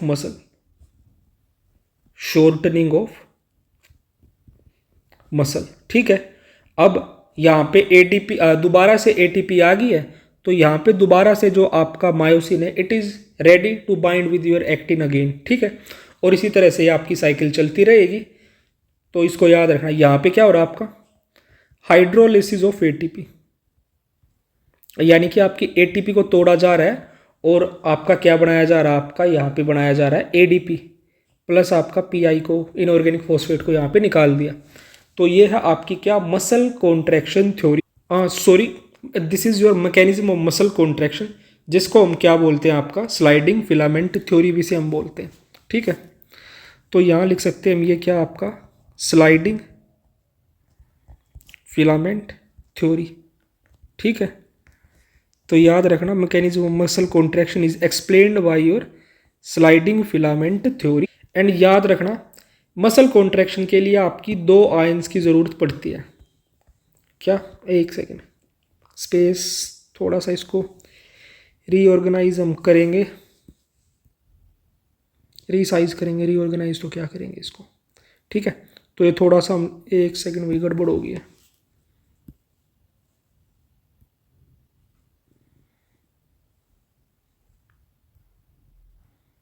ये हमने इसको रिसाइज कर दिया है। अब यहाँ पे ये क्या है, आपकी स्लाइडिंग फिलामेंट थ्योरी, जो आपका muscle contraction it is explained by your sliding filament theory. अब याद रखना, ions needed for muscle contraction, needed for muscle contraction, कौन सी आयंस आपको मसल कॉन्ट्रैक्शन के लिए चाहिए, दैट इज योर कैल्शियम, जो कि आपकी सार्कोप्लाज्मिक रेटिकुलम में स्टोर्ड होती है, दूसरी आपकी मैग्नीशियम आयंस। ठीक है, मैग्नीशियम आयंस की हमें ज़रूरत पड़ती है आपके एफ एक्टिन बनाने के लिए, ग्लोबुलर एक्टिन से आपका एफ एक्टिन जब हम बनाते हैं। ठीक है, उसी के साथ साथ अब एक क्वेश्चन और तुम पीवाईक्यूज देखोगे तो वहाँ आपको देखने को मिल जाएगा, जो आपकी एक्टिन बाइंडिंग साइट्स होती, these are located on your meromyosin, actin binding sites are located on meromyosin. ठीक है, तो ये आपको बिल्कुल अच्छे से याद कर लेना है। और इसी के साथ हमारा मैकेनिज्म ऑफ मसल कॉन्ट्रैक्शन वाला पार्ट होता है complete. Now we will be moving towards your next topic.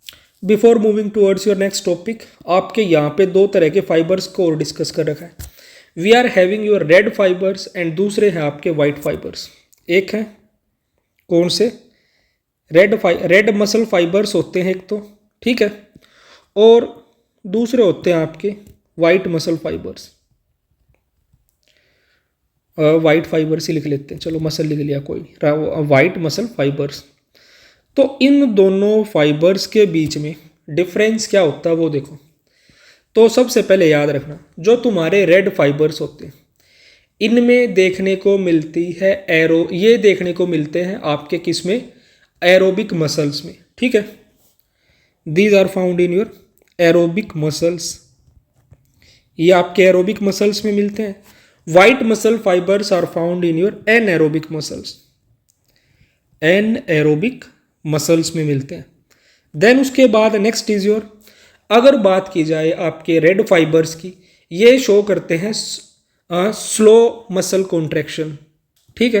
तो ये कैसे हैं आपके स्लो मसल फाइबर्स हैं, स्लो मसल फाइबर्स। और जो आपके वाइट हैं these are fast muscle fibres, यानी कि ये मसल कॉन्ट्रैक्शन जो करेंगे वो काफ़ी फास्टली होगा, फास्ट मसल फाइबर्स, ठीक है। देन उसके बाद नेक्स्ट अगर फीचर की हम बात करें तो जो आपके रेड फाइबर्स होते हैं इनमें बहुत सारे माइटोकॉन्ड्रिया प्रेजेंट होते हैं। माइटोकॉन्ड्रिया हाई कह सकते हैं कंसंट्रेशन ऑफ माइटोकॉन्ड्रिया, जबकि जो तुम्हारे वाइट फाइबर्स होते हैं इनमें माइटोकॉन्ड्रिया आपके काफ़ी कम होते हैं, ठीक है, decrease number of mitochondria. And उसके बाद नेक्स्ट चीज़ की अगर हम बात करें, जो तुम्हारे वाइट फाइबर्स होते हैं यहाँ पे सार्कोप्लाज्मिक रेटिकुलम आपका अच्छा खासा होता है, इंक्रीज लिख सकते हैं हम सार्कोप्लाज्मिक रेटिकुलम, ठीक है। तो रेटिकुलम, तो तुम्हारा जो वाइट फाइबर्स और जो तुम्हारे रेड फाइबर्स है इनके बीच में क्या डिफरेंस है ये तुम्हें भाई बिल्कुल अच्छे से पता होना चाहिए। मे भी आपसे यहाँ से भी कोई क्वेश्चन पूछ लिया जाए, ठीक है।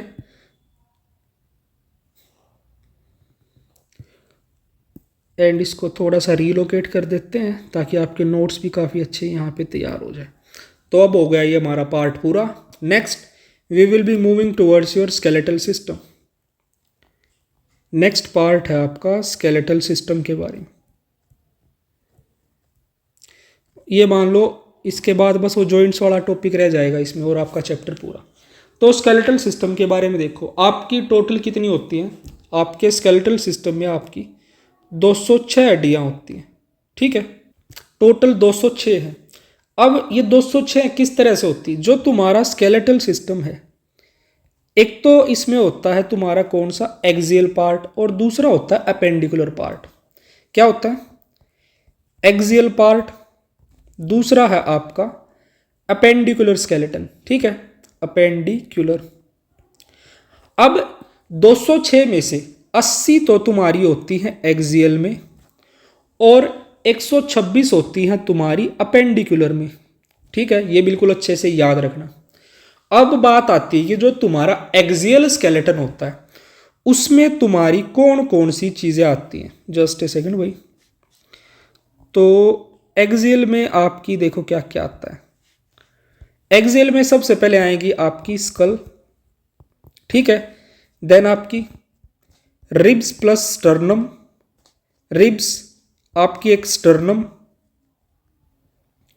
एंड उसी के साथ साथ आपकी वर्टिब्रा, वर्टिब्रा, ठीक है। तो देखो रिब्स कितनी होती है, सॉरी सकल है जो आपकी, उसमें कितनी हड्डियां होती हैं आपकी 22। रिब्स कितनी होती है, we are having 12 pairs of ribs, 12 pairs है तो यानी कि 24 बोन्स हो गई आपकी रिब्स में। एक हमारे पास स्टर्नम है, ठीक है। एंड वर्टिब्रा कितनी होती है हमारी 26 वर्टिब्रा प्रेजेंट होती है, ठीक है। अब बात की जाए आपकी अपेंडिकुलर स्केलेटन में, तो भाई जो तुम्हारा अपेंडिकुलर स्केलेटन होता है उसमें तुम्हारी दो चीजें आती हैं, क्या क्या, एक तो आपकी गर्डल्स, ठीक है, और दूसरा होते हैं आपके क्या लिम्स, ठीक है। तो जो तुम्हारी गर्डल्स हैं उसमें 6 हड्डियां होती हैं, और जो तुम्हारे लिम्स हैं यानी कि फोर लिम्ब और हाइंड लिम्ब दोनों को मिला के 120 आपकी यहाँ पे बोन्स हो जाते। तो अब देखो जो तुम्हारी क्या है गर्डल्स में, एक तो होती है पेल्विक गर्डल, क्या है, एक पेक्टोरल, ठीक है, और दूसरी होती है तुम्हारी पेल्विक गर्डल।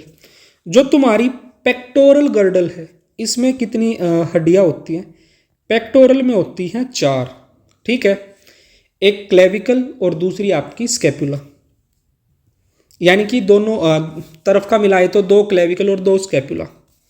तो पेक्टोरल में क्या होती है आपकी 4 हड्डियां होती हैं, 2 क्लेविकल और 2 आपकी स्कैपुला हम लिख सकते हैं, स्कैपुला, ठीक है।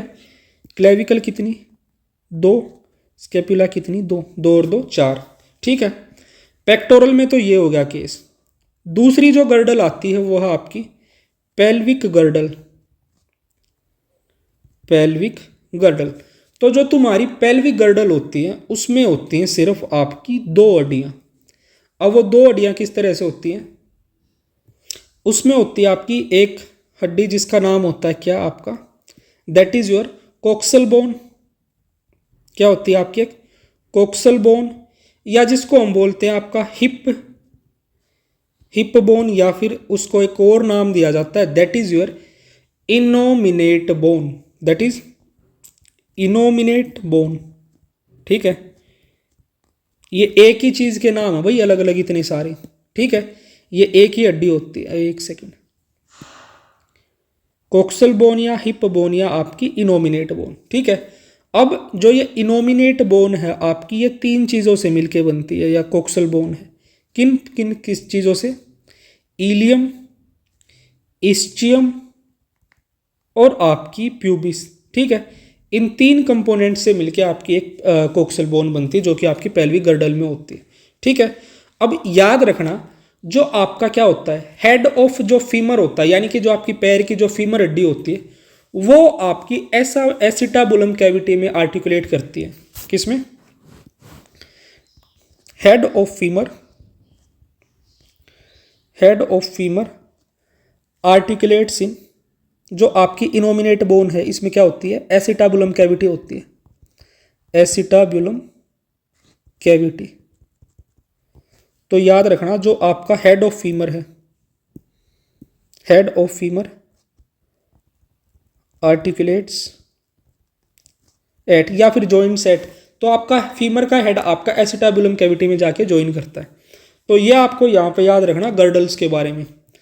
तो भाई गर्डल्स वाले पार्ट को थोड़ा सा हम रिसाइज करेंगे, काफ़ी ज़्यादा स्पेस इसने ले लिया है, ठीक है, इतना स्पेस हम इसे नहीं दे सकते हैं।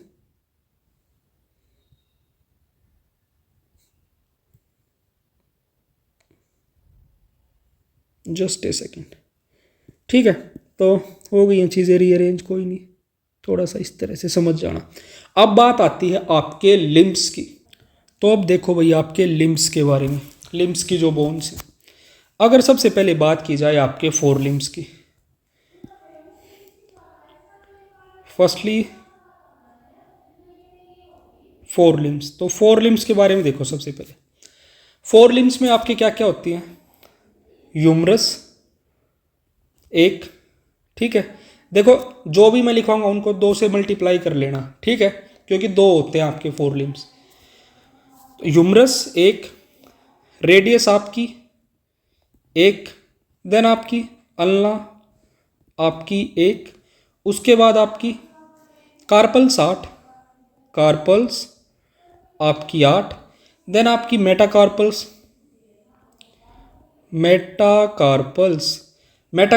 आपकी 5, और फेलेंजिस आपकी 14, फेलेंजिस 14, ठीक है।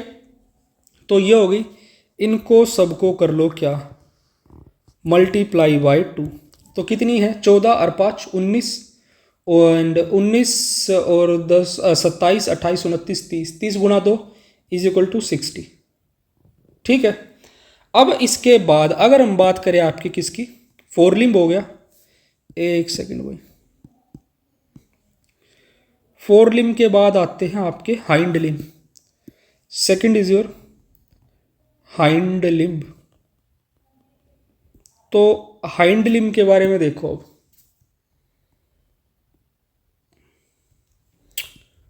हाइंड लिम के बारे में सबसे पहले है आपकी फीमर एक, आपकी पटेला एक, देन आपकी टीबिया वो भी एक, फिब्यूला वो भी आपकी एक, देन आपकी टार्सल्स 7, आपकी मेटाटार्सल्स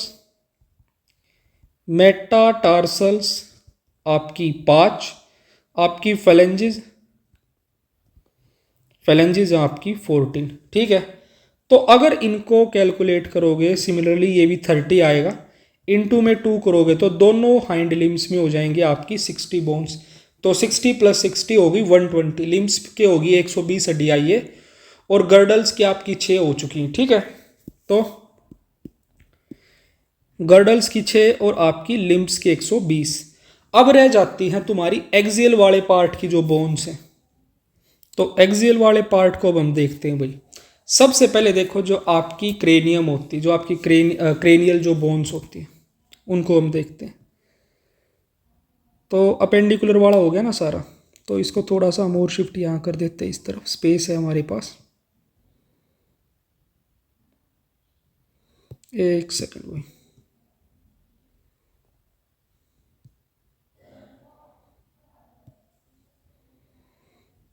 जस्ट ए सेकेंड।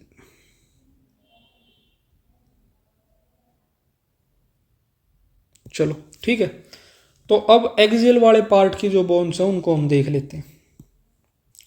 सबसे पहले हम देखते हैं आपकी क्रेनियल बोन्स के बारे में। Firstly we will see your cranial bones. तो क्रेनियल बोन्स आपकी टोटल होती हैं क्या 8, जिसमें क्या क्या है, स्फिनोइड, देन आपकी टेम्पोरल, ठीक है, स्फिनोइड 1, टेम्पोरल 2, इथमोइड 1, इथमोइड आपकी है 1, पेराइटल हैं 2, पेराइटल 2 हैं, ओसिपिटल हैं आपकी, ओसिपिटल आपकी 1 है, और फ्रंटल है आपकी 1। ठीक है, तो टोटल 2 2 4 5 6 7 8 8 बोन्स हो गई। उसके बाद नेक्स्ट जो आपको याद रखना है भाई, क्या याद रखना है, एक तो क्रेनियल बोन्स कितनी आपकी 8 हैं। नेक्स्ट इसके बाद जो बोन्स आती हैं वो आपकी फेशियल बोन्स।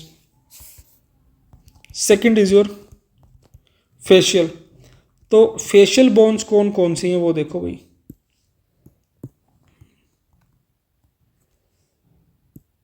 जस्ट थोड़ा सा इन क्रेनियल वाले को रीएडजस्ट करते हैं भाई एक बार, we need some more space. तो अब देखो फेशियल बोन्स के बारे में। फेशियल में आपकी सबसे पहले वोमर, दैट इज 1, एक वोमर है, देन उसके बाद 2 नेजल बोन हैं, नेजल 2 हैं, उसके बाद इंफीरियर नेजल कोंका 2, इंफीरियर नेजल कोंके ये है आपकी 2। उसके बाद आपकी मैग्जिला, मैग्जिला है आपकी 2, आपकी मैंडिबल है 1, आपकी पैलेटाइन, पैलेटाइन है कितनी 2, लैक्राइमल 2। भाई वैसे इस बोन वाले पार्ट से ना ऐसा क्वेश्चन आने के चांसेस बहुत कम होते हैं, कुछ स्पेसिफिक पॉइंट्स ही पूछे जाते हैं। ठीक है, इस तरह से इस पर बहुत ज़्यादा दिमाग खर्च मत करना सारी चीज़ों को याद करने में। तो फेशियल बोन्स ये होगी। उसके साथ साथ एक हमारे पास होती है एक bone, that is hyoid bone. Next देखो थर्ड इज योर, यहीं पे बता देता हूँ, एक होती है आपकी हायोइड बोन। ये कितनी होती है, एक होती है। हायोइड बोन की खास बात है एक, वो आपसे क्वेश्चन की फॉर्म में पूछी जा सकती है। लेट्स सी, जो आपकी हायोइड बोन है एक तो ये होती है यू शेप की, ठीक है। दूसरी, it is a non articulating bone. Non articulating, ये किसी भी बोन के साथ आर्टिकुलेट नहीं करती, नॉन आर्टिकुलेटिंग, ठीक है। एंड याद रखना, इट सपोर्ट्स योर टंग, ये आपकी टंग को सपोर्ट करती, सपोर्ट्स टंग, ठीक है। ये हो गया। अब इसके बाद आती हैं क्या, इसके बाद आती हैं आपकी year ossicles. Fourth is your year ossicles. Ossicles में डबल एस आना था तो एक एस ऊपर लिख दिया है। ईयर ओसिकल्स कौन कौन सी होती है वो देखो। First is your Méliès, incus and आपकी स्टेपिस। अब इसमें एक छोटी सी इंफॉर्मेशन मैं आपको और बताऊंगा। जो मेलियस होती है आपकी वो होती है hammer shape, it is of hammer shape. Incus is of your anvil shape and stapes is of your stirrup shape. Strip नहीं, इट्स स्टिरअप। स्टेपिस होती है आपकी स्टिरअप शेप की, ठीक है। आई होप आपको ये चीज़ें समझ आ गई होंगी। अब इसके बाद देखो भाई, तो जो आपकी क्या है 80 बोन, जस्ट ए सेकेंड, ये देखो जो तुम्हारी 80 बोन थी, 80 बोन्स में से क्या होगी, 22 तो आपकी कहाँ चली गई, स्कल प्लस आपकी हायोइड में, ठीक है। उसके बाद 24 आपकी कहाँ चली गई, रिब्स प्लस आपकी एक स्टर्नम, 1 स्टर्नम, ठीक है, स्टर्नम एक होती है आपकी। एंड उसके बाद 26 आपकी वर्टिब्रा, ठीक है। एंड 6 आपकी ईयर ओसिकल, ईयर ओसिकल्स। तो अब इसमें से तुम्हारी सकल हो गई, हायोइड होगी, आपकी रिब्स रहती हैं और वर्टिब्रा रहती हैं। अब रिब्स और वर्टिब्रा के बारे में हम देखते हैं। तो क्या क्या सीन है भाई, अब तक देखो 80 थी, 80 में से 22 सकल plus hyoid, 24 ribs plus sternum, 26 vertebra है, 6 ईयर ओसिकल्स हम देख चुके। अब रह गई सिर्फ आपकी रिब्स और वर्टिब्रा के बारे।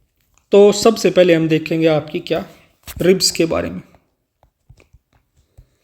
रिब्स कितनी है हमारे पास, 12 pair, 12 pairs is equal to यानी कि 24 रिब्स, ठीक है।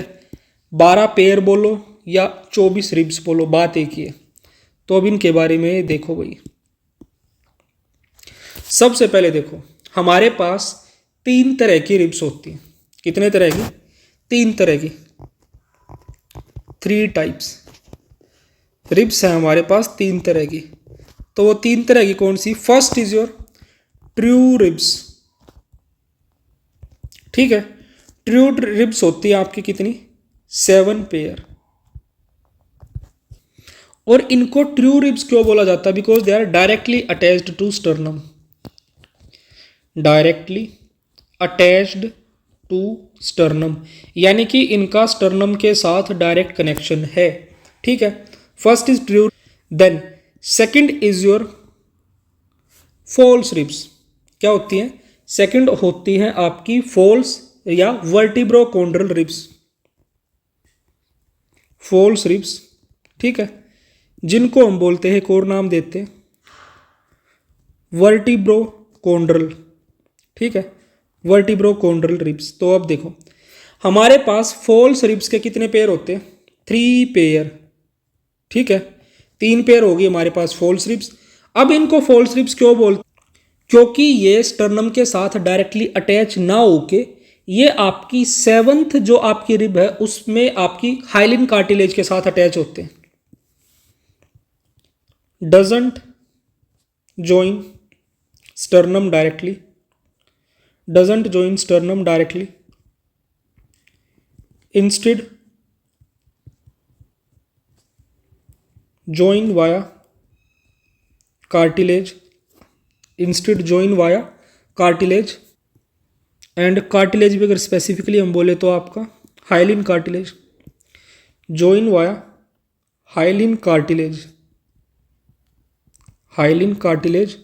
और कहाँ ज्वाइन करते हैं, जो आपका 7th पेयर होता है, हाइलिन कार्टिलेज 7th रिब, ये आपकी 7th रिब को ज्वाइन करते हैं, ठीक है, ज्वाइन 7th रिब। ये हो गई आपकी false ribs.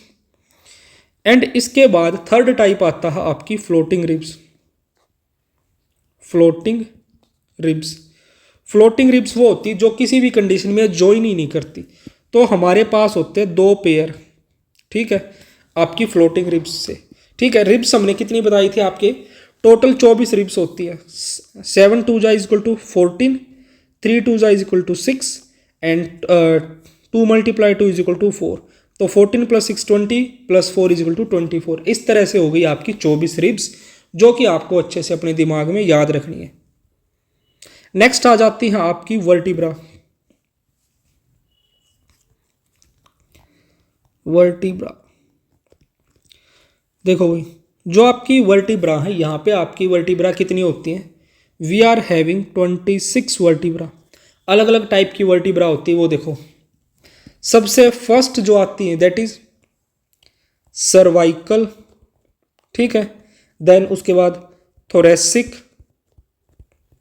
Cervical, thoracic, lumbar, sacral and last is your coccygeal. अब कौन सी कितनी होती है वो देखो। देखो भाई जस्ट ए सेकेंड, जो तुम्हारी सर्वाइकल होती है, सर्वाइकल 7, थोरेसिक 12, लंबर 5, सैक्रल 1 और कोक्सीजियल आपकी 1। ठीक है, ये आपको याद रखना है। अब जो ये सर्वाइकल वाली है ये कहाँ होती है आपकी, ये आपकी नेक वाली वर्टिब्रा होती है। थोरेसिक वाली ये आपकी रिब केज वाली जो वर्टिब्रा होती है वो है। लंबर वाली कौन सी वर्टिब्रा है, ये आपकी, इनका फीचर क्या है, ये है लार्जेस्ट, ब्रॉडेस्ट, हैवीएस्ट। तो क्या है, हैवीएस्ट, लार्जेस्ट एंड आपकी ब्रॉडेस्ट। ठीक है, तो ये आपको याद रखना है। अगर बात की जाए सैक्रल वाली, जो सैक्रल वाली होती है ये प्रेजेंट होती है आपकी पेल्विक गर्डल। ठीक है, देन कोक्सीजियल वाली ये प्रेजेंट होती है आपकी टेल बोन में। आई होप यहाँ तक जितनी आपको चीज़ें बताई गई हैं वो आपको याद हो गई होंगी। अब एक दो पॉइंट याद रखना, जो आपकी फर्स्ट वर्टिब्रा है, फर्स्ट वर्टिब्रा, और फर्स्ट वर्टिब्रा कौन सी है तुम्हारी, एटलस। फर्स्ट वर्टिब्रा है आपकी एटलस, और जो ये तुम्हारी एटलस है ये आर्टिकुलेट करती है ओसिपिटल कोंडाइल्स के साथ, आर्टिकुलेट्स विद ओसिपिटल कोंडाइल्स, ओसिपिटल कोंडाइल्स। ठीक है, और जो तुम्हारी कोकिक्स वाली जो वर्टिब्रा है वो आपकी 4 वर्टिब्राओं के फ्यूजन से फॉर्म होती है। वैसे ये याद रखना इंपॉर्टेंट नहीं है, काम चल जाएगा इसको ना भी याद रखोगे। ठीक है, अब यहीं पे एक छोटा सा पॉइंट और याद रखना, जो तुम्हारा स्केलेटल सिस्टम होता है, आपके स्केलेटल सिस्टम में जो आपका स्केलेटल सिस्टम, उसमें जो आपकी स्केलेटल मसल्स है उसमें सबसे ज़्यादा अबंडेंट मिनरल कौन सा है, पोटाशियम। याद रखना, most abundant mineral element in skeletal system, most abundant mineral element in skeletal system. तो वो क्या है आपका, दैट इज योर पोटाशियम। ठीक है, एक क्वेश्चन ये हो जाएगा, क्या हो गया, वही पोटाशियम। अब यहीं पे तुम PYQ सोल्व करोगे, तुम्हें एक और क्वेश्चन देखने को मिलेगा। जो आपके वर्टिब्रल कॉलम है वो आपकी पेल्विक गर्डल के साथ कनेक्ट करते हैं सैक्रल रीजन में। क्या चीज, vertebral column is connected to pelvic girdle in sacral region। ठीक है, तो ये याद रख लेना। एंड उसके साथ साथ एक चीज़ और आपको याद रखनी है, जो आपकी स्कैपुला बोन होती है, यानी कि जो आपकी कंधे की इस तरह की ट्रायंगुलर शेप की जो ये बोन होती है, क्या है ये है आपकी स्कैपुला। ठीक है, इस स्कैपुला के बारे में याद रखना, स्कैपुला का प्रेजेंट होता है स्पाइन। ठीक है, आपसे क्वेश्चन में पूछ लिया जा सकता है कि स्पाइन किससे रिलेटेड है, स्कैपुला से। उसी के साथ साथ एक्रोमियन प्रोसेस ये भी स्कैपुला से रिलेटेड है। और हो सकता है आपका कोराकोइड प्रोसेस, क्या, कोराकोइड प्रोसेस, ये भी आपका रिलेटेड है किसके साथ, आपकी स्कैपुला के साथ। स्कैपुला से रिलेटेड है स्पाइन, एक्रोमियन प्रोसेस और आपका कोराकोइड प्रोसेस। ठीक है, ये आपको याद रखना है। एंड एक छोटी सी चीज़ और, क्या, सवाल आ सकता है कि जो एक सेकेंड, एक्रोमियन प्रोसेस, तो अब याद होगा आपको एक्रोमियन प्रोसेस किससे रिलेटेड है आपका, स्कैपुला से। एंड उसी तरह से एक कैविटी होती है दैट इज ग्लिनोइड कैविटी। तो ये जो ग्लिनोइड कैविटी है ये किससे रिलेटेड है, ये रिलेटेड है आपकी ह्यूमरस से। जो आपका हेड ऑफ ह्यूमरस है वो आपका ग्लिनोइड कैविटी के साथ आर्टिकुलेट करता है। तो भाई ये छोटी सी एक इन्फॉर्मेशन और थी जो कि आपको अच्छे से याद रखनी है। अब इसके बाद हमारे पास आपके चैप्टर का लास्ट पार्ट बच जाता है, और जो लास्ट पार्ट है वो क्या है, वो है आपका जॉइंट्स वाला। Now we will be moving towards your joints. तो देखो हमारे पास 3 तरह के जॉइंट्स हैं। कितने तरह के, एक सेकंड भाई गायब कैसे हो गया, 3 तरह के जॉइंट्स हैं। तो फर्स्ट है आपके साइन अर्थरोसिस, यानी कि कौन से हैं, सिन अर्थरोसिस या साइन अर्थरोसिस, जो भी आप बोलो, सिन अर्थरोसिस, ठीक है। और दूसरे हैं आपके क्या, एम्फी अर्थरोसिस, एम्फी अर्थरोसिस, ठीक है। एंड तीसरे हैं आपके, एक सेकेंड भाई, साइनोवियल, साइनोवियल, साइनोवियल जॉइंट, ठीक है। फर्स्ट टाइप क्या है तुम्हारा, synarthrosis type, amphiarthrosis type, and third is your synovial joint. तो याद रखना जो synarthrosis type of joint है इनको हम बोलते हैं इमूवेबल। ये कैसे होता है, इमूवेबल, एंड इनको बोलते हैं हम आपका फाइब्रस जॉइंट्स। एम्फी अर्थरोसिस वाले थोड़े से मूव कर सकते हैं, स्लाइटली मूवेबल, स्लाइटली, एक सेकंड, मूवेबल। नेक्स्ट है आपका साइनोवियल। जो आपके साइनोवियल जॉइंट होते हैं these are freely movable, freely movable, ठीक है। हो सकता है आपसे इस तरह से भी क्वेश्चन पूछ लिया जाए, स्लाइटली मूवेबल जॉइंट कौन से हैं, फ्रीली मूवेबल कौन से हैं, या इमूवेबल कौन से हैं। अब यहाँ पे याद रखना इसके एग्जांपल सिन अर्थरोसिस यानी कि इमूवेबल जॉइंट्स के, जो आपकी सकल होती है, स्कल में क्या मिलते हैं आपके, सूचर्स मिलते हैं, वो आपके इमूवेबल जॉइंट्स हैं, ठीक है। देन एम्फी अर्थरोसिस की बात करें तो जो आपका प्यूबिक सिम्फाइसिस है,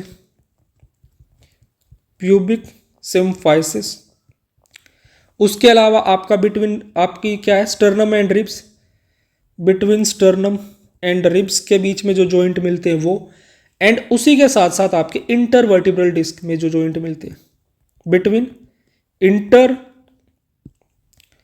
intervertebral disc, vertebral disc, intervertebral disc में जो जॉइंट मिलते हैं वो एम्फी अर्थरोसिस यानी कि स्लाइटली मूवेबल टाइप के होते हैं। नेक्स्ट आ जाते हैं आपके डाई अर्थरोसिस यानी साइनोवियल जॉइंट यानी कि फ्रीली मूवेबल जॉइंट्स जो होते हैं आपके। अच्छा एक सेकंड भाई, सॉरी कोई नहीं, चलो यहाँ मैं बता देता हूँ। जो तुम्हारे साइनोवियल जॉइंट है इनका नाम क्या होता है, डाई अर्थरोसिस। चलो ऊपर लिख देता हूँ, कोई नहीं वहाँ नहीं लिखा, या फिर ऐसा करते हैं वी कैन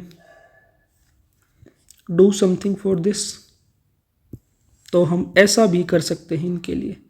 इनका नाम क्या है, डाया अर्थरोसिस, ठीक है, इनका ये नाम है, साइनोवियल भी है और डाया अर्थरोसिस भी।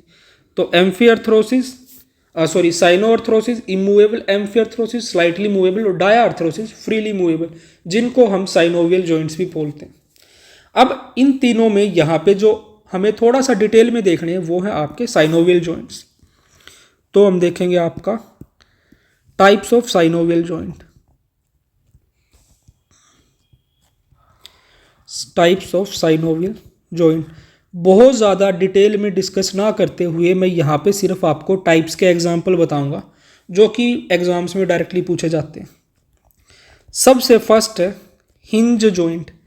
जो आपका हिंज जॉइंट है ये मिलता है आपका एल्बो और नी के बीच में, ठीक है। जो आपका हिंज जॉइंट है ये मिलता है आपका एल्बो और नी में, यानी कि आपकी कोहनी में और घुटनों में जो जॉइंट होता है वो हिंज होता है। हिंज के बाद सेकंड है आपका पाइवेट जॉइंट। जो आपका पाइवेट वाला जो जॉइंट है ये मिलता है आपका एटलस और एक्सिस के बीच में, between Atlas and axis, Atlas and axis के बीच में। थर्ड जो जॉइंट है आपका यहाँ पे, एंड उसी के साथ याद रखना भाई ये आपका, एक सेकंड, दो जगहों पे मिलता है पाइवट जॉइंट। एक सेकंड, एटलस एक्सिस तो है ही, उसी के साथ साथ यहाँ पे याद रखना रेडियस एंड अल्ना भी, रेडियस एंड अल्ना। ठीक है, पाइवट के बाद थर्ड टाइप आता है आपका कॉन्डिलॉइड जॉइंट। कॉन्डिलॉइड जॉइंट, जो आपका कॉन्डिलॉइड जॉइंट है ये मिलता है आपका ओसिपिटल कॉन्डाइल और एटलस के बीच। ओसिपिटल कॉन्डाइल्स एंड आपकी एटलस के बीच। ठीक है, देन उसके बाद नेक्स्ट है आपका सैडल जो जॉइंट है।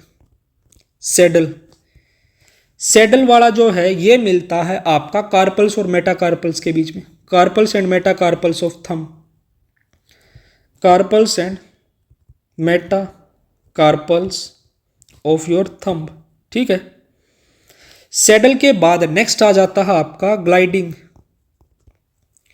जो आपका ग्लाइडिंग जॉइंट है, ग्लाइडिंग वाला मिलता है बिटवीन कार्पल्स, एक तो आपकी कार्पल्स के बीच में और आपका दूसरा बिटवीन आपकी टार्सल्स। ठीक है, टार्सल्स पैर में, कार्पल्स हाथ में। ग्लाइडिंग के बाद नेक्स्ट आ जाता है आपका बॉल एंड सॉकेट। आज तक जो शुरू से लेकर अब तक पढ़ते आ रहे हो, छोटी क्लासेस में भी आता है आपका। जो बॉल एंड सॉकेट जॉइंट है आपका ये मिलता है आपका शोल्डर जॉइंट में, आपके शोल्डर में, यह है आपका शोल्डर जॉइंट। एंड उसी के साथ साथ जो आपका हिप जॉइंट होता है वो भी आपका बॉल एंड सॉकेट टाइप का होता है। ठीक है, एंड इसके साथ साथ लास्ट अपना joint that is ellipsoid joint. Ellipsoid joint, जो तुम्हारा एलिप्सॉइड जॉइंट है ये कहाँ मिलता है? ये मिलता है मेटाकार्पो फेलेंजियल जॉइंट। मेटाकार्पो फेलेंजियल जॉइंट। आई होप यहाँ तक जितनी चीज़ें आपको बताई गई हैं वो सारी चीज़ें आपको अच्छे से याद हो गई होंगी। एंड अब आ जाता है थोड़ा सा तुम्हारा डिजीज़ वाला पार्ट। थोड़ा सा इनको अरेंज कर लेते एक बार, स्पेस काफ़ी ज़्यादा ले लिया इसने। एक सेकेंड,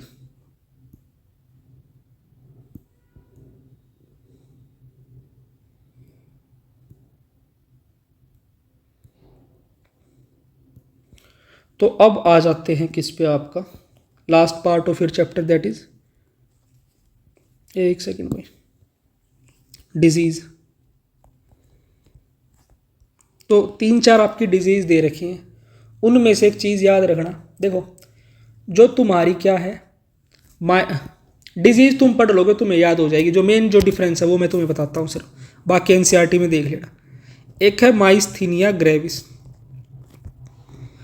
ठीक है, और दूसरी है मस्कुलर डिस्ट्रोफी। ठीक है, इन दोनों के बीच में यूजुअली कैंडिडेट्स को, स्टूडेंट्स को कन्फ्यूजन रहता है। तो याद रखना जो तुम्हारी माइस्थीनिया ग्रेविस है ये एक ऑटो इम्यून डिसऑर्डर है। It is auto immune disorder. ठीक है, ये है ऑटो इम्यून डिसऑर्डर। ठीक है, ये इंपॉर्टेंट है, याद रखना, बिल्कुल अच्छे से दिमाग में फिट कर लेना। और जो तुम्हारी मस्कुलर डिस्ट्रोफी है ये है genetic disorder. Genetic disorder usually इस तरह से क्वेश्चन आता है, which of the following is an autoimmune disorder. ये दोनों ऑप्शन में मिलेंगे, myasthenia gravis, muscular dystrophy. 2 example आपका और दे देंगे, तो उसमें यूजुअली बच्चों को कन्फ्यूजन हो जाता है। ठीक है, तो ये कन्फ्यूजन मत रखना दिमाग में, याद रखना जो माइस्थीनिया ग्रेविस है वो है तुम्हारी ऑटो इम्यून और मस्कुलर डिस्ट्रोफी है तुम्हारी जेनेटिक डिसऑर्डर। बाकी टेटनस आपकी लो कैल्शियम की वजह से होती है, और 1-2 और हैं वो उनको देख लेना। गाउट आपके यूरिक एसिड क्रिस्टल्स की वजह से होती है, तो वो आपको याद भी होंगे। ठीक है, तो भाई आज का लेक्चर तुम्हें कैसा लगा कमेंट करके ज़रूर बताना, क्योंकि तुम्हारे कमेंट ही मोटिवेट करते हैं कॉन्टीन्यूसली कंटेंट बनाने के लिए। एंड एक लेक्चर बनाने में काफ़ी टाइम लगता है। लाइक कर सकते हो, शेयर सब्सक्राइब शायद तुमने कर रखा होगा, पसंद आए तो अपने दोस्तों के साथ भी शेयर कर देना। So thank you for watching, be careful and stay tuned for the next one.